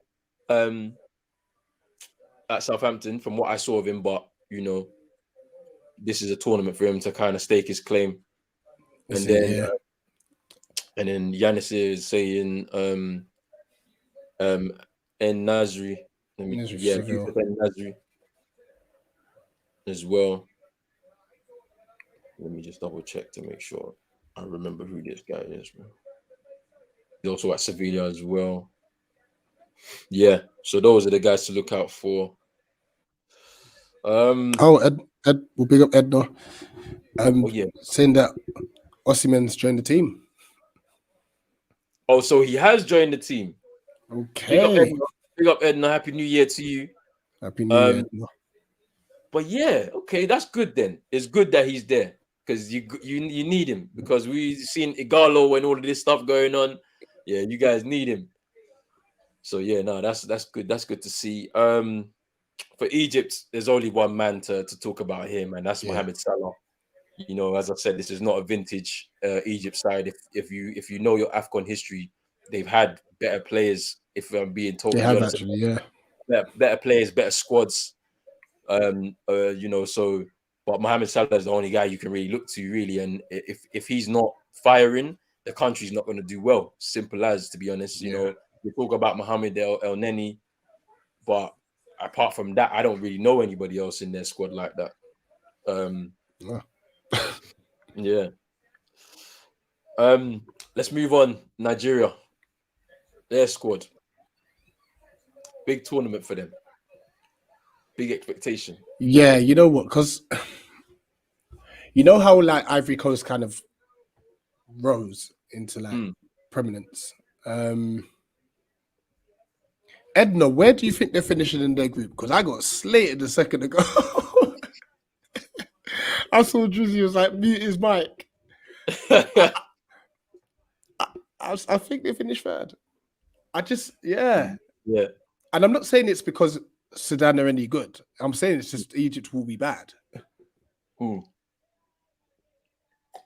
so but going back to Nigeria, like, you know, I was saying like Ivory Coast, you start to see the team build. It's like, oh, they go play here, they go play there, like Kessie, and you know, they start building up. Nigeria's getting back into that. Yeah. Instance. So, like you said, you know, Osimhen, Dennis, Nacho, Ndidi, you know, and Ndidi, and then to think, like I said, if Eze and I think Elise has Nigerian descent in him, and obviously he lives in France as well. But I tell you what, Semi Ajayi, centre half.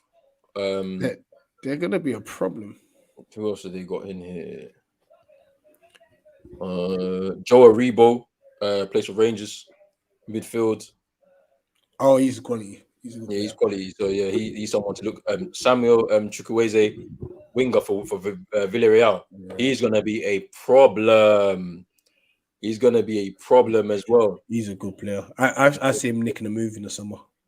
Yeah, for sure. If we off the back of this tournament. And what you Ed, I wasn't saying that you guys will finish third. I'm saying that for me, I think Egypt will finish third in their group. Yeah, no, Egypt will probably finish third. Look. Drizzy don't like the fact. Drizzy don't like it. Drizzy doesn't like us praising the. Hey, look, We'd rather praise them and they go out before we. You know what I'm saying? Like, I'm taking the humble tip.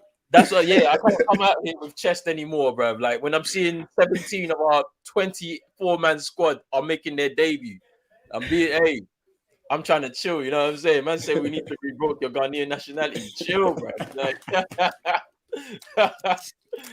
oh, that's funny. That's funny. I'm gonna just hurry this up a little bit. We'll just do Ivory Coast. We'll do Ivory Coast and Algeria. Go through the top scorer, who we think, tournament winners, and then we'll just open up the line for people to come and call in and just chat about the tournament, their favorite moments and whatnot, and who they think's gonna win the tournament and whatnot. But Ivory Coast. Let me pull up their squad real quick. We already know about a few of them, man. I think Kessie's gonna have a good tournament. Kessie is going to need a big tournament because there's a move. I need it. There's a move. And this is why I think he's gonna have a good tournament. Because he's in the final year of his contract at Milan. There's an opportunity. He is going to want suitors. Yeah, for sure. Maxwell Cornet, Burnley, been killing it at Burnley. It's another big tournament. This is a tournament for him. He can do something. You know what? If any team was to try and block a player, Burnley should have been the team. It's true. Their only player who's going to save them from this relegation battle that they're in. He's the one. Reese saying, Reese is praying for the Pharaohs there. They're not going to do much in this tournament. I'm telling you, Reese. Hala, of course. Top scorer, Wilf. But yeah, Hala, top scorer in the Champions League. So far this season, 10 goals for Ajax in the group stages. So let's not forget 4 about in one that. game as well, didn't he? Yeah, he did. There's a few man in here. Max Allan Gradle, if you remember him, winger. Yeah, experience there. Seri Die as well, midfielder, strong defensive midfielder. Nicolas Pepe, of course, we know about him. Who? Who else have we got in this squad? Jean Michael Seri. If you remember him playing for he used to play for Nice. There was a lot of talk about him going to Barcelona, went Liverpool, to Fulham for a little bit as well. Went to Fulham, yeah. Willy Bolly. I believe he's still at Wolves, if I'm not mistaken. I don't know. Someone correct me on that if I'm wrong. Is he? Yeah, because I haven't seen him. I haven't seen him play, but I'm not sure if he's injured or. It must be an injury because that was quiet. If it's not, let me just have a look if he's still at Wolves. To be fair, because I'm not too sure if I'm. Let me just be. Yeah, he's still at Wolves. He's still at Wolves. 30 years old. So I don't know why he's not playing, but it's what is. He's in the squad anyway. And Jeremy Bogar as well. He's another player. I'm frustrated. I don't know if it's gone through yet this time, but I think he's moved to Atalanta. Yeah, I think he has, And Vieira was looking at him. Yeah, so has it gone through yet? Because that's what I'm not sure yet. Because he's at Sassuolo right now, but so it's still done. So it's probably not just. Maybe they'll probably get it done after the tournament. Yeah. After the tournament, but Tariq says Pepe to bag a 90th minute winner against Ghana. Now he's not doing nothing. Trust me, he's not doing. If he's up against Daniel Amate is going to clear him out because he's not having that. Do you know what I mean? But yeah, he's saying Willy Bolly is still at Wolves. Struggled with injury and COVID, like long COVID. Okay, fair enough. Yeah, I agree with Dizzy's comment though. It's always been their backline. Yeah. Their backline's not been the best. It's always going the other way when they're going forward. We've seen it throughout the history. They've had an abundance of players, but their backline's never been good. So it should be interesting to see what happens there. Even when they have Biscuit Bailly. Yeah. Bailly is going to be doing a madness in this tournament. Trust me. I can't wait to see his overhead kick clearances and stuff. Hey, bro, that's what we're here for. He's going to be trying to run into midfield, trying to get into the final third and try and hit some 30-yarders. Trust me, he's going to be trying everything in this tournament. Big up CM in the building. AFCON vibes, of course, my bro. Yeah, and Jan is saying that the Bogar is a baller, which is true. I hope that Atlanta thing falls falls through. You're saying that he should come to Palace, yeah? Yeah. Let's see. Vieira wanted him bad. Like we were quite close actually. Let's see. Yeah, man. Yeah, Reece, Mbaye and Bolly. This should be an interesting partnership if those two is together, bro. It's havoc. It's havoc for any strikers and forwards coming their way.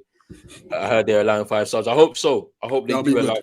That'll be good, so we can see a little bit more of some of the players in there. But let's talk about Algeria. Strong squad. Strong squad. Obviously, captain Riyad Mahrez. Yeah. Soufiane Feghouli, if you remember him. Oh my gosh, when he was at Valencia, he was moving mad. He was mad. You've got Yassine Brahimi. I don't know if he's. He played really well at Porto when he was there. I don't know where he is now. Ismael Slimani. Is he still at? He's still at Lille, isn't he? Is he at Lille? If I'm being, or maybe I'm wrong about him being at Lille. Where is he at? Where is he at? He's Lyon. Yeah, Lyon. Sorry, he's at Lyon. It just didn't work out for him at Leicester, man. I don't think he even got the chance. Yeah, at Leicester, but then at the same time, didn't he end up? Did he go to Newcastle? Did he have? Doesn't sound like he did. Did he have a little stint at Newcastle? If I'm not, I don't know if I'm even mad or not, but maybe he did, or maybe he didn't. I don't know. Or maybe it fell through. Ismael Benesir, I believe Juventus still, if I'm not mistaken. Yeah, I believe he's been touted. Like a lot of clubs want him. Sorry, Milan. Why am I saying the wrong teams, bro? I thought he was. Yeah, it's Milan. I thought he was at Juve. I'm getting him mixed up. Was he not at Juve anyway? Nah, he's not. He's at Milan. He's at Milan still. Yeah. So who's the other one that's at Juve that everyone wanted? Then you know how I know is I'm mixing them up with Bentancur. That's why. Sorry. Yeah. My bad. I keep mixing them up. Saïd Ben Rama, as I mentioned, first tournament. This is going to be a big one for him. He's going to step up to the big stage. I think he'll do well. I think so as well. He's been in and out of that West Ham team. Yeah. So yeah, that'll be interesting. Who else in this squad is? I'm just having a look at the squads. Even like Yusuf Attal for Nice. Oh yeah, he's a decent defender as well. I watched him against PSG a little while back. Giannis.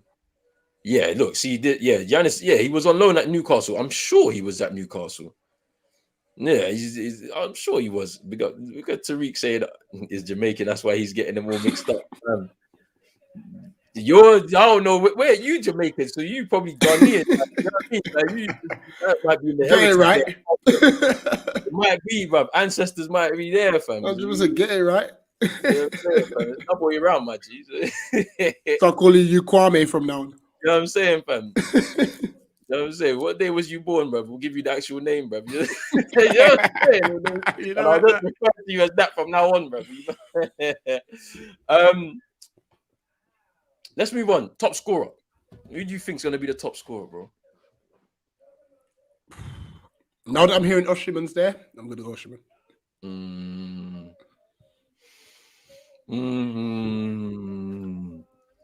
I'm going Haller. He's in the form of his life right now. If they can get him the ball and they've got the players to do it, it might be Haller for me as top scorer. And then before we open up these phone lines here and get people to call in, tournament winner. Who's your pick, man? I know we mentioned at the start, but there's people in there that probably haven't seen the start, so we can round it up again. I think after having this chat, I don't know if I'm changing my mind. Because the Ivory Coast squad is mad. It's mad. Hey, that squad is mad. Bare experience as well. Too much experience. All right. I said Algeria at the start.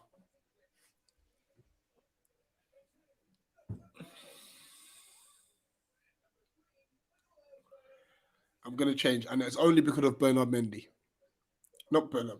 Edward Mendy. Whoa. Sorry. You know, I'll sin bin myself. Hey, they're gonna do. They're gonna do you like how whatever was doing on Sky Sports, bro. When he turned to Henri. Wait, hey, Rich, bro. That was bad. At least I caught myself. That was bad. Nah. Could have Mendy. I think Mendy wins the tournament.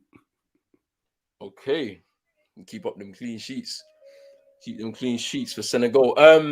Winner. You see me, yeah. Look, I'm Ghanaian. Just making it clear. We get into the final. Underdogs. I love that. And we're gonna win it. We're winning it. We're bringing it home. This young squad is bringing this home because I feel like we got this.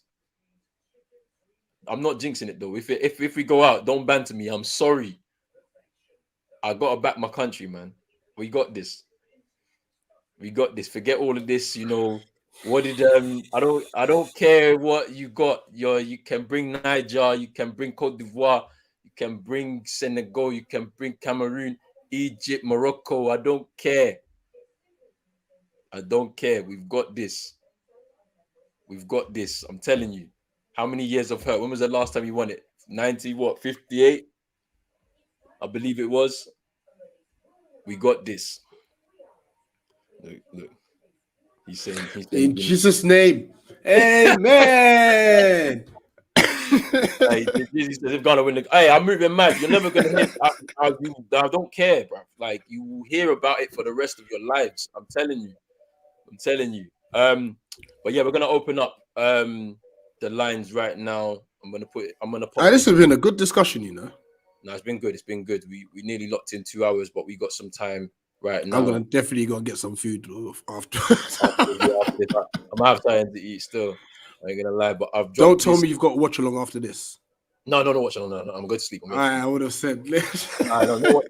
Yesterday was a good game and all of that, but yeah, no watch along. I've dropped this in the chat.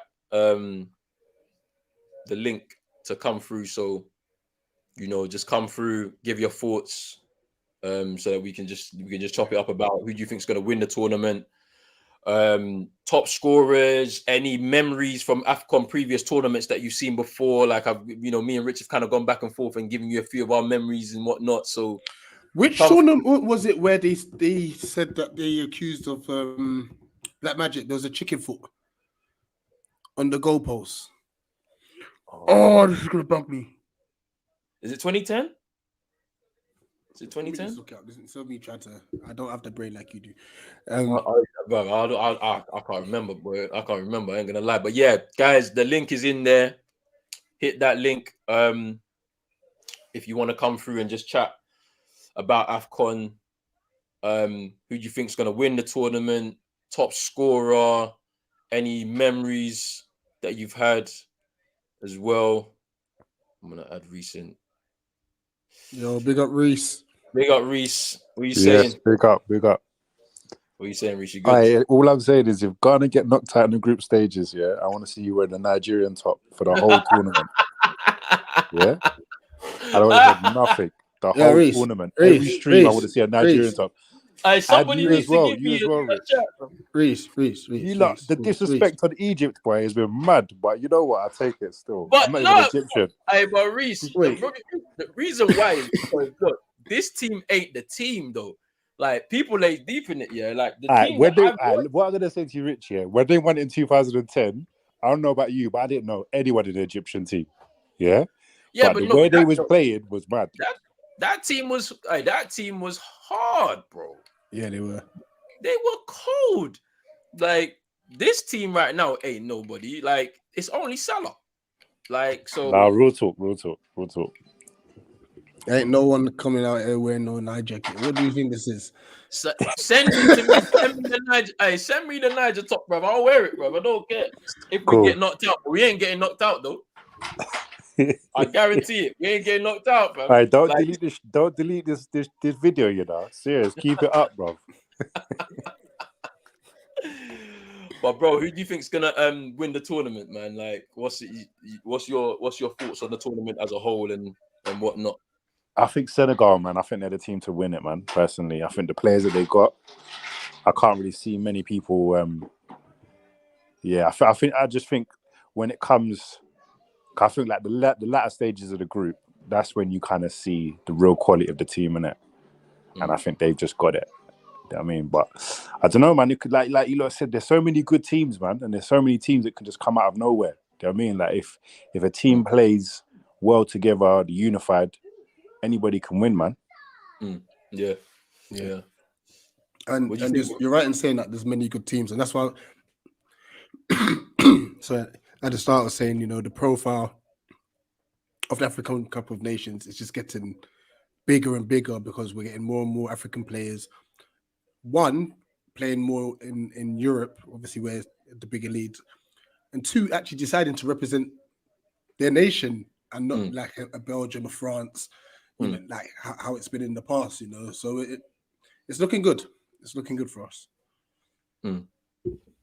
Yeah, Chris saying the Nigerian Ghana. Listen, if that happens, I'm skipping days of work and everything. You know what's mad? There's a potential that we could face each other in a playoff to go to the World Cup this year. So in March time, there will be a playoff. There's 10 teams that came through those group stages. We could get paired up with Niger, and it could be. There's 10 decent teams as well. There's 10 decent teams, bro. So like that's going to be interesting as well for March time. But we was close to getting a final 2015. Not 2015, sorry, one more talk. 2013.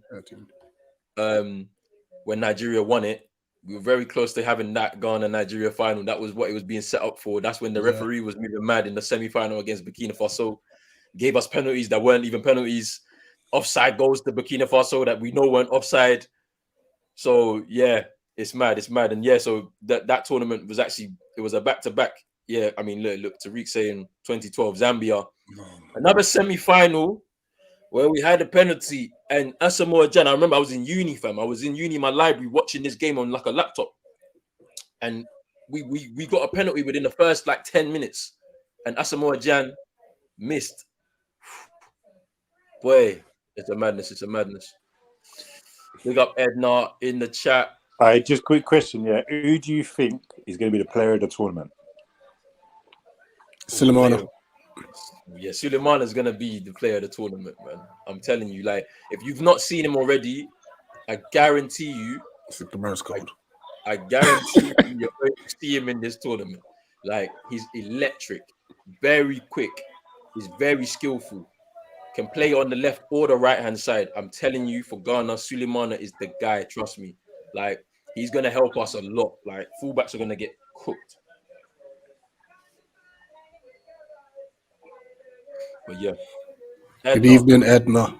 Edna, how you doing? You there, Edna? Can you not hear me? Yeah, we can hear you. Yeah.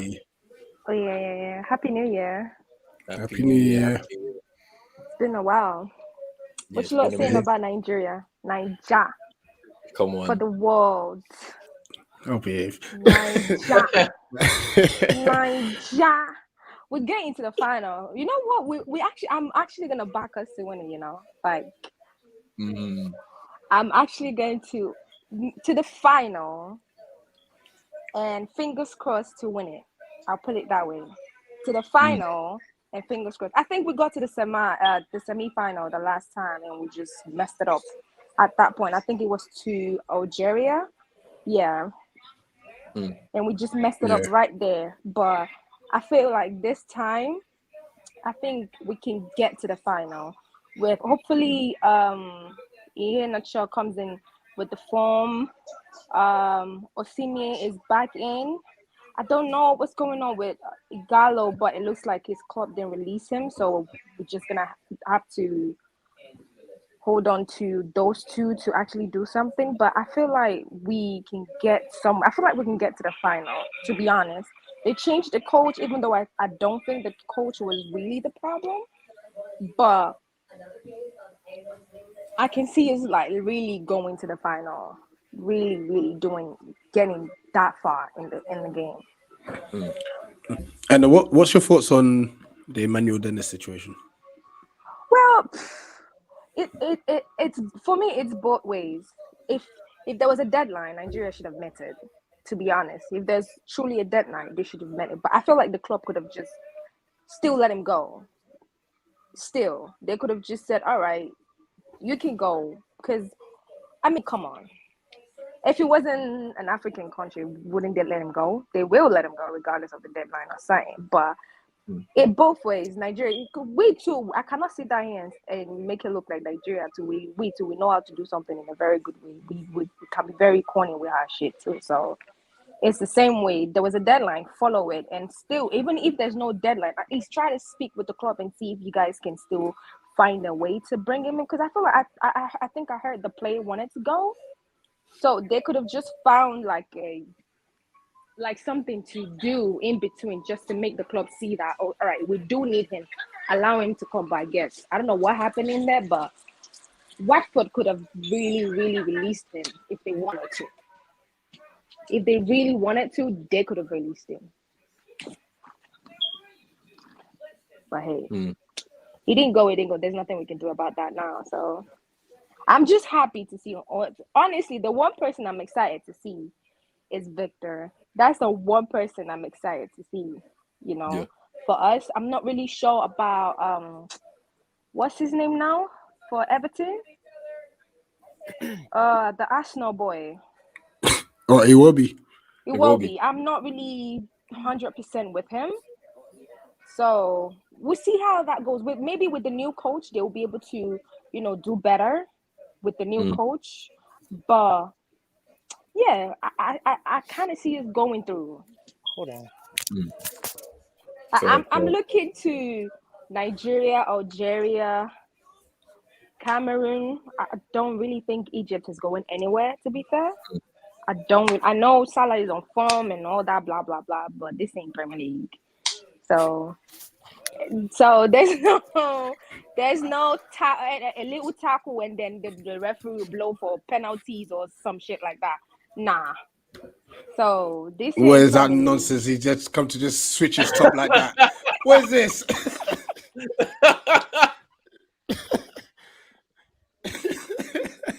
Oh, you know what? I feel like Ghana can get to like the disrespect a quarterfinal or something. What's up? Hey, we're winning this tournament. No, you're not. We're winning this tournament. I'm telling you, I'm saying it with my chest. No, underdogs, but we're winning. Ghana? You're not even the underdog. You're not even. We're underdogs. Let me call it. We are underdogs. We are underdogs. No, we are you're underdogs. not. I'm telling you, but we'll win. Under the radar, but we'll win. I'm telling you. Nah, I can say quarterfinals, but to get to the final, I don't think so. There's no expectation from our country. You don't see it in the press like every tournament beforehand. You gotta go in there to dance. Win it. We're going to win it. We're going to win it. But this time there's no noise. Right now, I'm telling you, it's perfect. I love it. I love it. Young players in the squad. I'm telling you, 17 debutants. They're gonna throw that all out throughout the tournament. They're gonna say, "Oh, they got 17 debutants in the squad." And we'll come through. I'm telling you. Isaac, nope. Isaac, I heard you. Go ahead. Come through. Oh, y'all can hear me? Yeah. Can hear you. Oh, yeah, man. You got to just go in there to Zonto. That's it. This guy. No. He's coming with... Yo. And you know what's mad? You know what? They're coming in here to do the praise and worship. Listen, you Edgar can't talk about praise of worship after what we've been hearing from you with Manchester United, please. First of all, we're talking AFCON. How you linking AFCON to Manchester United, my guy? Yeah. We're talking. I am linking praise and worship. Edna knows what I'm talking about. Hey, listen. Now, to be fair, Isaac, listen, we've given. We're gonna do well. Your nation respect. I was saying beforehand that, too, you know how Ivory Coast, they started building up their squad bit by bit. Nigeria is doing that as well. Good attacking players. It's just their defense. I may not know. players. Yeah, I think you'll be disappointed not to make. Show. Yeah, you'll be disappointed if you don't make the semi-finals. Yeah, that's the thing. I think if I'm being honest, I fear some of the North Africans like Morocco, Tunisia. And Algeria. I fear them. But if it's not them, then there's Senegal and maybe Ivory Coast. Ivory Coast. And the thing, our attacking players, Ivory Coast have a team. Yeah, wingers, Zaha, Pepe, Bogar. You also have Maxwell Cornet and Sebastian Haller. Yeah, forward line is crazy. Forward line is crazy.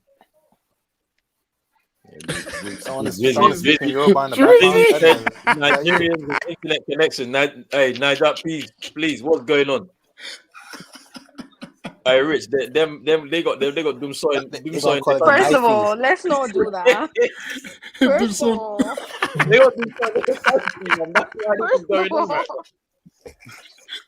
First of all, they gotta go top up, boy. It's funny. They gotta go took lights. What are you, an MTN or Glow? Pure the settings. Hey, nah, that's funny. That's funny as hell, man. Just man light off. Hey, that's funny, man. We have to bring out lanterns and all this stuff, boy, because it's peak, fam. It's peak. Can Cappy hear us? CM, what are you saying, my bro? Come through. Hold on a second. You don't hear me? Yeah, can hear you. Yeah, you good, fam. Yeah, nah, short appearance, cause I got work in the morning, but big up to everyone here. Listen, yeah, AFCON, it showcases the talent, the true talent that, black people have on the football pitch. And I feel like people try and shut us down, people try and shut the whole thing down, discredit the competition time and time again, but you have to keep on rising above hate and showing people what it's really about. There's a lot of talented football players from Africa, from the Caribbean, all them places there. And we just got to keep on representing, keep on working hard. Like I said, as black people, we got to work double hard to reach the places that we have to. So, yeah, man, we just got to keep on pushing. And like I said, this competition is a beautiful thing because it showcases the vibes, it showcases the togetherness that exists within not just Africa, but within the black race. We have to continue to promote that each and every day. 100%. Thank you. And then Isaac wants to come here and start bringing violence. My man came on and started speaking facts, I'm looking forward to the vibes, though. The stadium vibes. Oh, it's going to be... When a goal is scored, oh, my God. They're going to start dancing. The songs, oh, my God. Dancing. Trust me. I'm looking forward to it, man. Tomorrow's going to be interesting. That first game, Cameroon. You guys are the ringleaders of it. Who do you think is going to dance if they score? We're not just... We will score goals and win games, my friend. What's this? Like, what are you on about? I can't wait to see the Nigerian players on the bus singing them songs. Oh, they already started their praise and worship. Senior man Kells, hey, don't start already. Don't start all of this, man. You already know, man. Sunday, them men are gonna be doing praise and worship, of course, we know. But when it comes to football, no, the serious praying. Salah? Oh no, the serious prayer needs to be happening. Serious prayer needs to be happening. Nah. He's not gonna do nothing, man. Like, listen, it's not Liverpool team. It's an Egypt team. People are saying Egypt will go far. I don't really think so, though. It's almost like Messi in Argentina. That's how Argentina has players. Salah is. No, I'm just saying the way that team plays solely based on Messi. It's the same thing with Salah. Salah. If he doesn't turn up, the team don't turn up. The team is dead. I swear earlier you lot were talking about Ghana's underdogs, yeah? All of a sudden you lot got a big talk for them, man. You lot sound like you're going to win it. We're going to win it, man. I don't care. I have to say this right now, Reese. We're going to win this. Look, underdogs, but we win it. Just under the radar. Like, do you know what I mean? Just slide through the group stages and then all the knockout stages, and then all of a sudden it's a final. Then everybody in our country... Congo can win it then. Congo's not here. Congo's not here. Like, there's no Wan-Bissaka. I knew he was gonna say it. There's none of these. What about These Tanzania? Wait. Why you gotta call him Kimpembe. Wan-Bissaka like that? Don't do that. No, I'll bring him into this part. I don't like that guy. I'm telling you, Roland, you've done well. You've got 2 hours and not mentioned his name. You done well. Why don't you like Wan-Bissaka though? Don't do that. Don't the do guy not do can't play that. football. He don't know No, how man, to. big up Wan-Bissaka. At least he's trying, man. He's because he won't make it into that Congo team. Everybody in here in the chat talking about Congo is this, that, and the other. Yeah, I know why he won't make it. Though.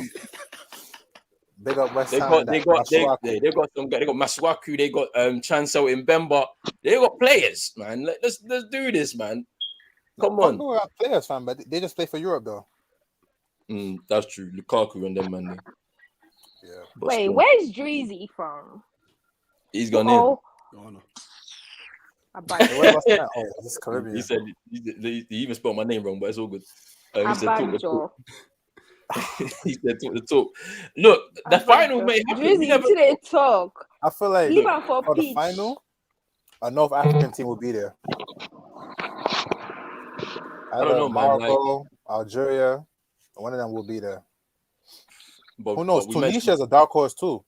Tunisia play well, but people sleep on them. But we mentioned before, that normally in a tournament, a big team that everybody rates usually goes home early. They go home early, so it could be any one of them. You never know. It could be Ivory Coast. It might be Nigeria. It could be. You just don't know. Like, it's one of those. Like, someone goes home early. It's a big shock. Right, Isaac, I support Man United and Nigeria. They give people heart attack. Stop that. No Man United talk today, please. No, I'm just saying, I'm a Man U fan, but then I also support Nigeria. Like, it's heart attack. I'm a Man United fan too. Attacks. We're not talking about that club right now. That club right now is non-existent. We're not talking about that club right now. Talk about Nigeria. Yeah, we're talking about AFCON. Let's have a serious talk though. Samuel Chukwueze. AFCON. He's selfish, you know. But he's cold though. If he gets past, man. But I don't like at Villarreal, that's how he is. Because Unai Emery will scream at him. But at Nigeria, nobody's gonna say a word to him. He's too selfish. The last 2019 where he played, I watched it. He was so selfish. We wasted our chances. We'll see. We'll see what he's gonna do, man. Let's if you guys go by. Oh, sorry. No, I was just gonna say if you go if he's one of the players to watch. So it should be interesting to see how he fares in the tournament, Chukwueze. But another man is Shidera Ejuke. But Edna, what was you gonna say? If you go by each group, what 2 teams do you think will get through by each group? Let me just get these groups back up again. Yeah. So just to recap what we said earlier in the stream, Edna. Yeah. Group A, Cameroon top, and then Burkina Faso second. Group B, Senegal top, Guinea second, Zimbabwe third, and they probably go through as the third best placed team. Group C, we said it's between 1 and 2. It's between Morocco and Ghana. We don't know who. That first game is between Morocco and Ghana. So whoever wins that probably gets the advantage in the group. I reckon Morocco. Is Alba back? Alba is back. Yeah, he's obviously he's quarantined. Did he have COVID or something? He's in isolation right now. So, but he's still in the squad. I just feel like he'll join them a little bit later. So I don't know if he'll miss the first game. I think he will miss the first game. Sorry. So we'll see if he'll be back for the second game for them. For Group D, I should be bringing this up in it. Like, why am I reading this to myself? I didn't bring this up so you can see for yourself here. There we are. Let me share that real quick. All right, cool. Group D, Nigeria. This first, is the one. Then... Yeah, Nigeria, and then Rich said Sudan would come. I'm taking Sudan too. Yeah, Rich said Sudan will come second, and then Egypt come third and come through as the third best placed team. That's what Rich said. Can you let name a player from Sudan? I couldn't name. No, but I know they've given us problems time to time. But listen, we're not Ghana, we're Nigeria. The only reason I'm doing that is because I didn't have a problem. I didn't say there was a problem with Nigeria. If you listen to what I said, what was said, Isaac, I said Nigeria topped the group, Sudan finished second, Egypt finished third. Hey, man. You got your headphones on too tight, man. Whoever comes our way is Nigeria on top. It's the bonnet. It's the bonnet. May I also say, I like how you guys put Kelechi and Iheanacho in the middle of the thing. I like that. That's a good one. I rate you up for that one. Relax, man. Relax. It's just an image. Just relax yourself, man. I'm telling you, it's the bonnet. Do you know how to speak Twi? Do you know how to speak Twi? I speak fancy. That's my tribe, innit? But I speak a bit of Twi, a little bit of Ghana as well. Like, you know what I mean? But Group E, we said Algeria top, Cote d'Ivoire second, yeah, and I think Sierra Leone will come through as third best placed. That's what I thought. Rich? Did you agree with that? Yeah, until I saw the full list of the Ivorians, and that's the one group that's I'm stuck on. Just on who's finishing top first and second. I would say Algeria still, because I'll say Algeria. Remember, they went on a streak that they haven't lost any team. They're still on that streak. They're close to breaking Italy's record, isn't it? For most unbeaten games, just globally. So that's interesting as well to see what's going to happen there. And then Group F, Mali. I would say Tunisia and Mali between them. Tunisia, yeah. Mali and because Mali also have some good players too. Yeah, they do. Yeah. But then also there's obviously Gambia. Where there's a player that I know that plays in for Gambia. Oh yeah. I know Josh King is from there, but he doesn't play for them. Yeah, he doesn't play for them. But yeah, so just looking at their squad right now, I think I know Modou Barrow because he played for Swansea at one point. I remember at one point in time. But yeah, so then and I think Gambia will come through as the third place best team in that group as well, alongside Mali and Tunisia. But yeah, that's what we thought, Edna. In terms of turn the light on. Yeah. See, look, I told you, Doomsok. Light off. I told you, Doomsok is happening in Isaac's house right now. I'm telling you. You are starting to banter early, yeah. It's funny. Yeah. You better stream if Ghana lose. You know, you better stream. Well, but we're streaming as many games. We're co-streaming as many games in it, so you know. One said make a stream in Pigeon. Yeah, okay. Hey, Eagle, you gotta get Parallel on. He's gonna defend Ghana, you know. I know, but Parallel from Ghana. Yeah, Parallel from Ghana. Yeah. Oh shit. He was having an argument, you know. He was having an argument, and the Ghanaian came out of him. He named the Ghanaian name. Come in here and say, Ghana is gonna go unbeaten. They need to be patient. Go back the players. Team is gonna do crazy. He's gonna ask for Oli in. Like, I'm gonna come in here and say they're gonna be the best team ever to play in AFCON. Hey, bro, we might have to set that up. That watch along God v Nigeria if we meet. Edna Parallel. I will take off.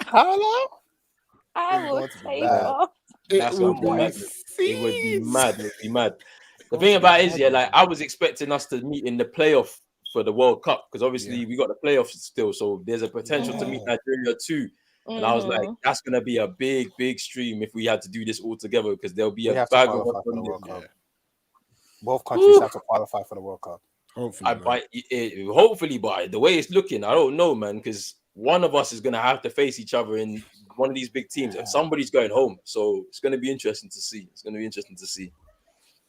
But yeah, guys, we're probably gonna wrap this up right now, man. It's 11 o'clock over here right now. Yeah, and we need to rest up because this is gonna be a big month. It's gonna be a big up. Oh snap! When I deep it, I've been up since 6 doing this. Trust me, Rich, you already know how this goes, man. This stream, you'll be waking up mad early, do what you have to do during the day, then in the evening time or whenever. Trust me. So. Yeah. But yeah, I want to thank everybody who's been locked in for the last 2 hours. 2 hours, you know. Yeah. Big up Isaac, Edna, CM, Reese for joining us in the stream as always. Big up to Reese. The chat, yeah. Big up everybody in the chat, man. That's been here. Yes, Moss. Drizzy. Come on, man. Come on. But yeah, are you guys doing a watch along tomorrow? Yes, yeah. So we're What going to time be. does the game start? 11? We're co-streaming tomorrow. We've already scheduled up Cameroon versus Burkina Faso. That's the opening game, and then it'll be Ethiopia versus Cape Verde as well. We'll watch both of those games, and then literally throughout the rest of the tournament, as many games as possible. I can't promise every single game because work and whatnot and stuff like that. So yeah, we'll try and do as many games as possible right through to the end of the tournament. So just keep locked into the channel and whatnot. We will even try and set up maybe some like after the games, people to just call in, so we can just chat about the results and whatnot, because that would be interesting to get people's views. So after Nigeria's games come on, then we'll chat about those games because we'll be watching those anyway. The Ghanaians, anybody else that just has been interested in the tournament, just come through. We'll set up some like kind of after game chat shows and whatnot for a couple of hours after the games, and we can chat through the results and whatnot, the shocks, whatever's going to happen, you know what I mean, all the stories. But yeah, and that's what we're going to be doing. So yeah, big up everybody. Hopefully. Make sure you like this video. Make sure you like this video. Subscribe to both of our channels. Our links to all of our social medias in the description below. Rich, anything you want to say before we head out of here? All the best for the teams are representing, and most importantly, like we'll talk about the vibe that's there, and obviously CM mentioned as well. Just this is so big for the continent, you know, and there's idiots out there that are trying to play it down, the importance of it, you know. So like, so big up Vieira, big up Ian Wright for speaking out, big up the reporter that challenged Klopp, because listen, we're now on Sky Sports, you know what I'm saying. We're getting bigger and bigger as it goes along, and that's how it needs to go and continue and stuff. And there's a reason why they don't want African players to go, because they're the best players on your team. Yes. Come on. Period. That's it. And that's a great way. I know you two are secretly practicing your dance moves, you know. I can tell. I know you guys. Don't worry. Roland, wrap up the show. This guy. No. We don't kill him. That's so funny. Look at him in the background. Look at him. You're doing the most. Like, we ended it off very nicely. Then we ended it off very nicely. Rich rounded it off. I need to get out. My friend, just get back in there with your doom sort, please. What's wrong with you, man? They're calling him in the other room. He needs to pay attention. You know what I'm saying, man? But yeah, thanks to everybody. We'll be back tomorrow, 4:00. Well, just before 4:00, before we preview a little bit of the game, and then me and Rich will just run through pretty much as many games as possible. You'll see also other people as well on the channel. We'll be just getting a few people on to just watch with us as well, so it should be interesting. And yeah, we'll be back tomorrow. Peace out, guys. And we're out.